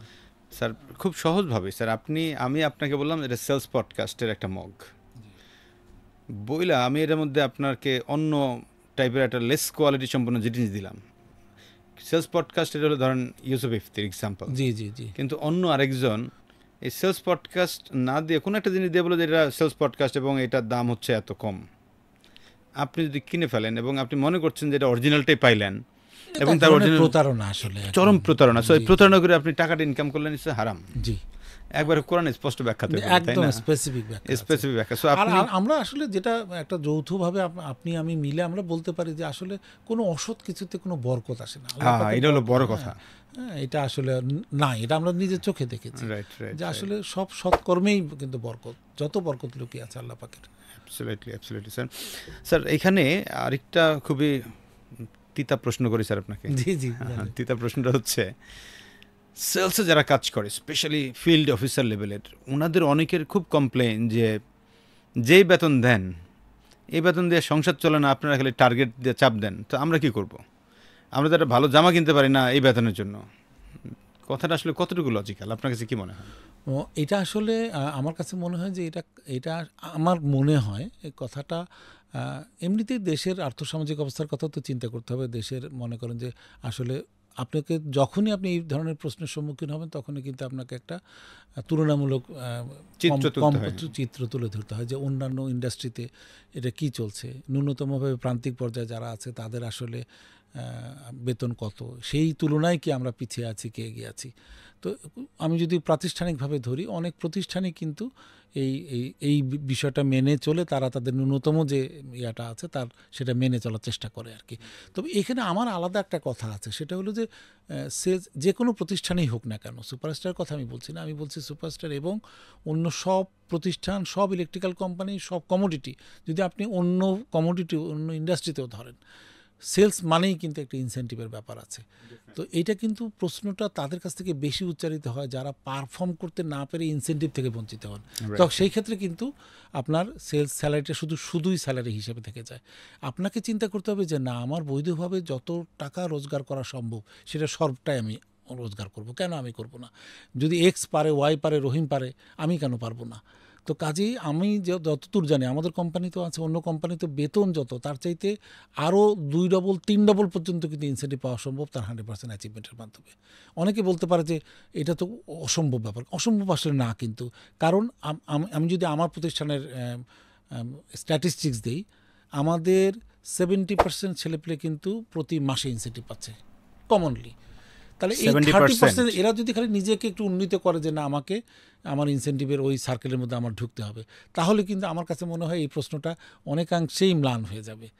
স্যার আমি আপনার এই জায়গাটাকে আরেকবার একটু কোট করে নিয়ে আসতে চাই। আপনি বলছেন যে আপনার কোম্পানির 70% কলিগরা ইনসেন্টিভের আওতায় আছে, যেখানে 30% নাই। এখন আমাদেরকে কিন্তু 30% দলের লোকজনই কমপ্লেনটা করে যে আমার বেতন বাড়ে নাই, আমার এটা হয় নাই, আমার এই ওটা হয় প্রসঙ্গে নাই। একটা জিনিস বলতে চাই, এটা যেহেতু প্রাসঙ্গিকই হবে, আমাদের ম্যানেজমেন্ট এতটাই মানে পজিটিভ মাইন্ডেড, আমরা রিসেন্টলি আমরা এই মাস থেকে নতুন ইনসেন্টিভ স্কিম চালু করেছি যেটার আন্ডারে 100% ছেলেরাই এখন incentive পাবে। ইনসেন্টিভ পাবে।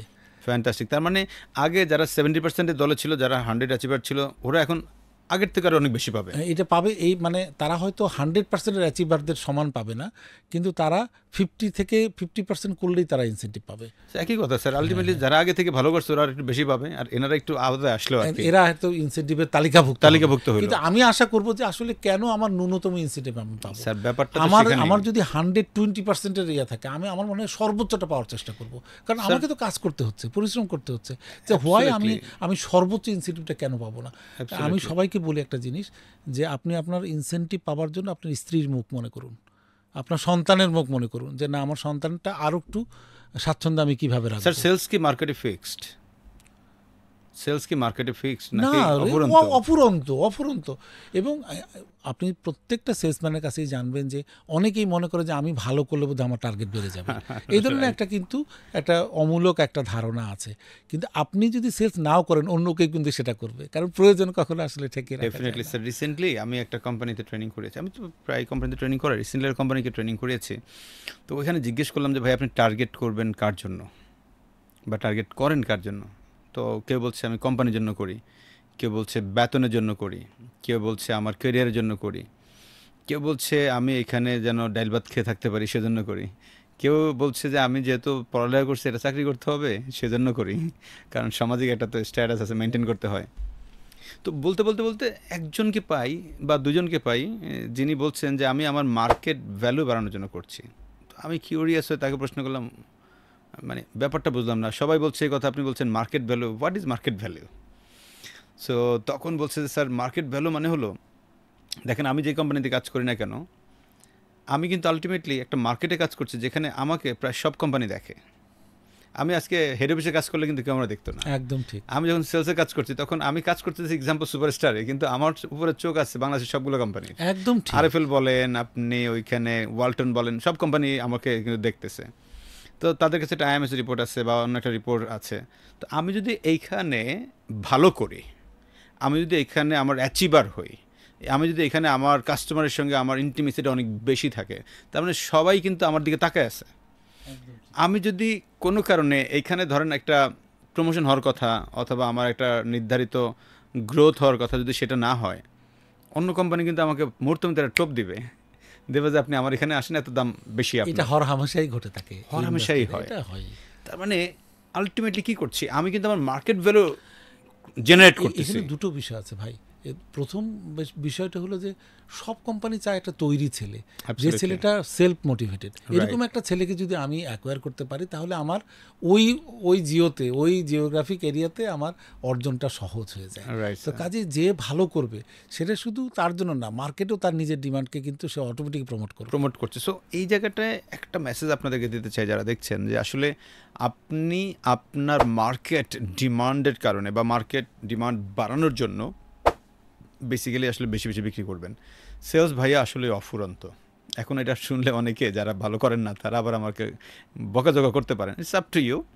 বাট আমি আপনাকে আবারও বলতে চাই, সেলস অফুরন্ত। আপনি সেখান থেকে কতটুকু আনবেন এটা টোটালি আপনার উপর ডিপেন্ড করে। আপনি কি মার্কেটের একটা বড় অংশ নেবেন নাকি কম নেবেন? ধরে নেন, যদি সহজ একটা এক্সাম্পল বলি, লাইক আপনি কোনো 4-5 জন ফ্রেন্ড মিলে এক জায়গায় ইফতার করতে বসলেন একটা প্লেটের মধ্যে, তাহলে এখানে কি সবাই সমান খেতে পারে? কখনোই না। যার ক্ষুধা বেশি সে বেশি খাবে, রাইট? এখন আপনি যে মার্কেটে কাজ করছেন এটাও কিন্তু একটা প্লেটের মতো। এই প্লেটে আপনি যেমন এখানে ফ্রেন্ডদের সঙ্গে খাইলেন, ওইখানে কিন্তু কম্পিটিটর সহ খাচ্ছেন। যার ক্ষুধা বেশি সে এখান থেকে বেশি নেবে, এবং যে যত বেশি নেবে তার গ্রোথ এখানে সবচাইতে বেশি হবে।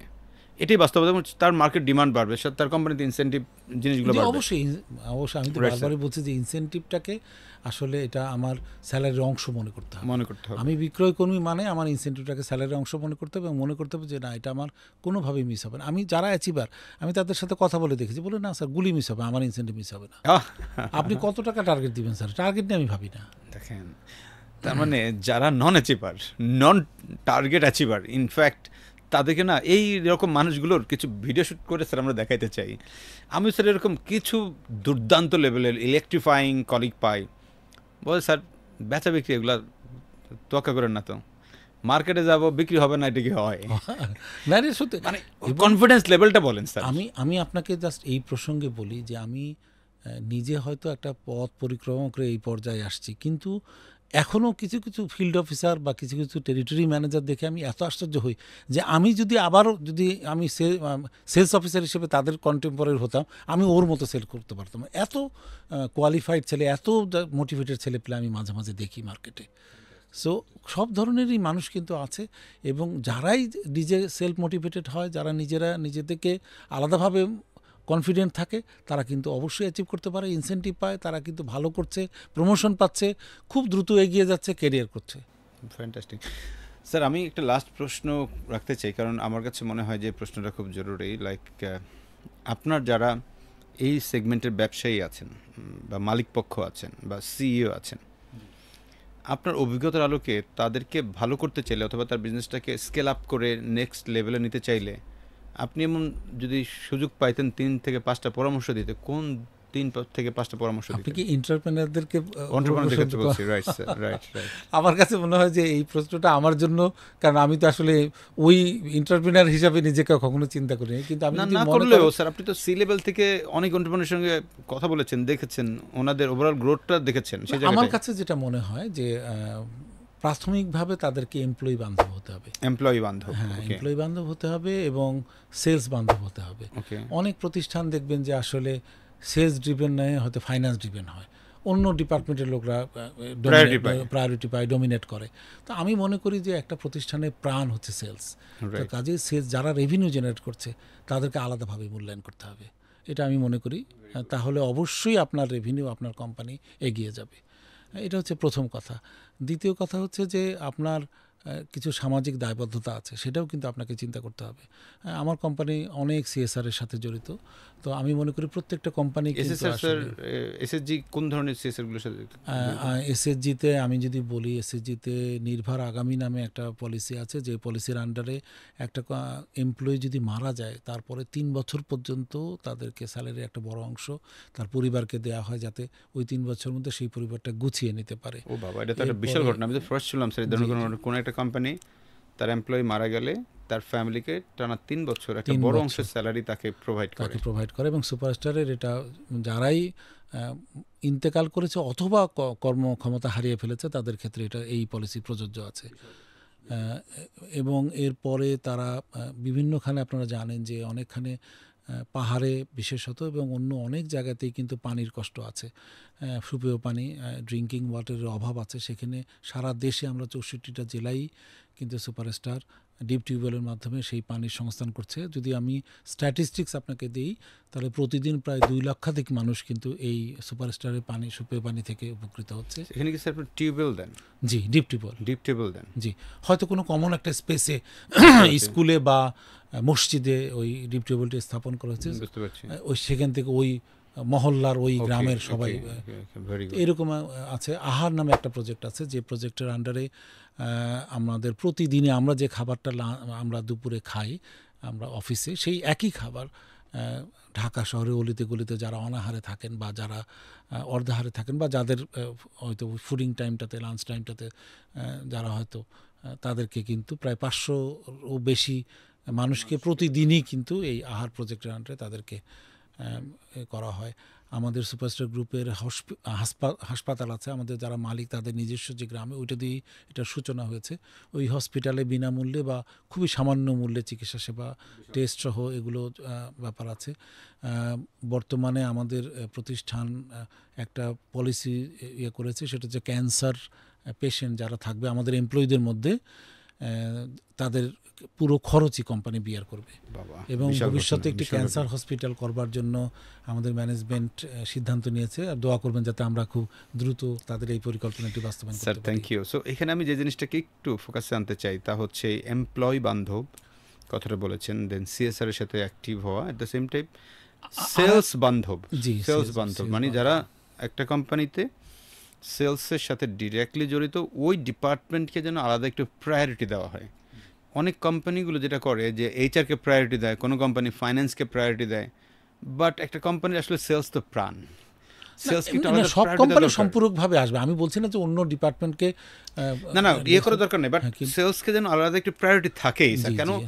আপনি আলটিমেটলি যে লোকটা আপনার মেইন ব্রেড অ্যান্ড বাটার আনতেছে, আপনি তাকে প্রায়োরিটি দিবেন না? রাইট রাইট খুব স্বাভাবিক। আপনি একটা ঘরে যদি চিন্তা করেন, বাবা মা সেই সন্তানকেই তো আলাদা একটু প্রায়োরিটি দেয় যে সন্তান তার ওই ঘরে কন্ট্রিবিউটটা বেশি করে, জি অর ব্রেড অ্যান্ড বাটারটা আনে। জি জি তো সঙ্গত কারণে তাকে একটু প্রায়োরিটি দেয় যেতেই পারে। আরেকটা ব্যাপার আছে ভাই, সেটা হলো যে যে পণ্যটি আসলে মার্কেট করা হবে সেটা যেন কোয়ালিটিফুল হয় এবং এবং সেটার জন্য আফটার সে সার্ভিস সেটার জন্য একটা ব্যবস্থা থাকে। কারণ আমার কাছে মনে হয় যে অনেক কোম্পানি কিন্তু বিক্রি করেই খালাস এরকম একটা মন মানসিকতা পোষণ করে। তো আমার মনে হয় যে এমন কোয়ালিটি পণ্য ভোক্তার হাতে পৌঁছে দিতে হবে, ঠিক একই রকমভাবে পরবর্তীতে আফটার সেল সার্ভিস। আমাদের বিশেষ করে আমি যদি বলি ইলেকট্রিক্যাল এবং ইলেকট্রনিক্স কমোডিটি কিন্তু আফটার সেল সার্ভিসটা একটা বিশেষায়িত জায়গা দখল করে আছে। এই ব্যাপারটিতেও যদি এন্টারপ্রেনাররা মনোযোগী হয় তাহলে তাদের, আমি মনে করি তাদের বিজনেস লংজিভিটি অনেক বৃদ্ধি পাবে। Okay okay. So sir thank you. আমরা অনেক না জানা কথা, আপনার অনেক গল্প একটু জানার চেষ্টা করলাম। ইভেন আমরা যারা সেলসে কাজ করি তাদেরকে অনেক কন্ট্রিবিউট করার সুযোগ তৈরি হলো। স্যার এমনি যদি আপনি ক্লোজিং রিমার্কস হিসেবে আমাদের দর্শকদের জন্য কিছু বলতে চান? আমি আসলে অনেক কথা বলেছি, তারপর আমার কাছে মনে হয় যে খুবই ফ্রাঙ্কলি খোলামেলাভাবে অনেক কথা বলেছি। আমি যদি না জেনে আসলে কোনো কথা কাউকে আঘাত করে থাকি তাহলে আমি ক্ষমাসুন্দর দৃষ্টি প্রত্যাশা করছি। আর আমি আসলে খুব প্রফেশনাল বক্তা নই, আর কাজে আমার কথার যদি কোনো ভুলভ্রান্তি থাকে। আর বিক্রয় কর্মীদের উদ্দেশ্যে আমার একটা জাস্ট খুবই কমন ধারণা যে আপনার সেবার মানসিকতা নিয়ে এগিয়ে আসতে হবে। আমরা সবাই যেন আমাদের দেশকে ভালোবাসি, আমাদের দেশকে ভালোবাসলেই কিন্তু আমাদের কাজকে ভালোবাসতে পারবো। আমরা যেন আমাদের পরিবারকে ভালোবাসি এবং সামগ্রিকভাবে আমাদের জীবনে যেন আমরা একটা ব্যালেন্স লাইফ লিড করতে পারি, সেই ব্যাপারে আমি সবাইকে উদাত্ত আহ্বান জানাবো।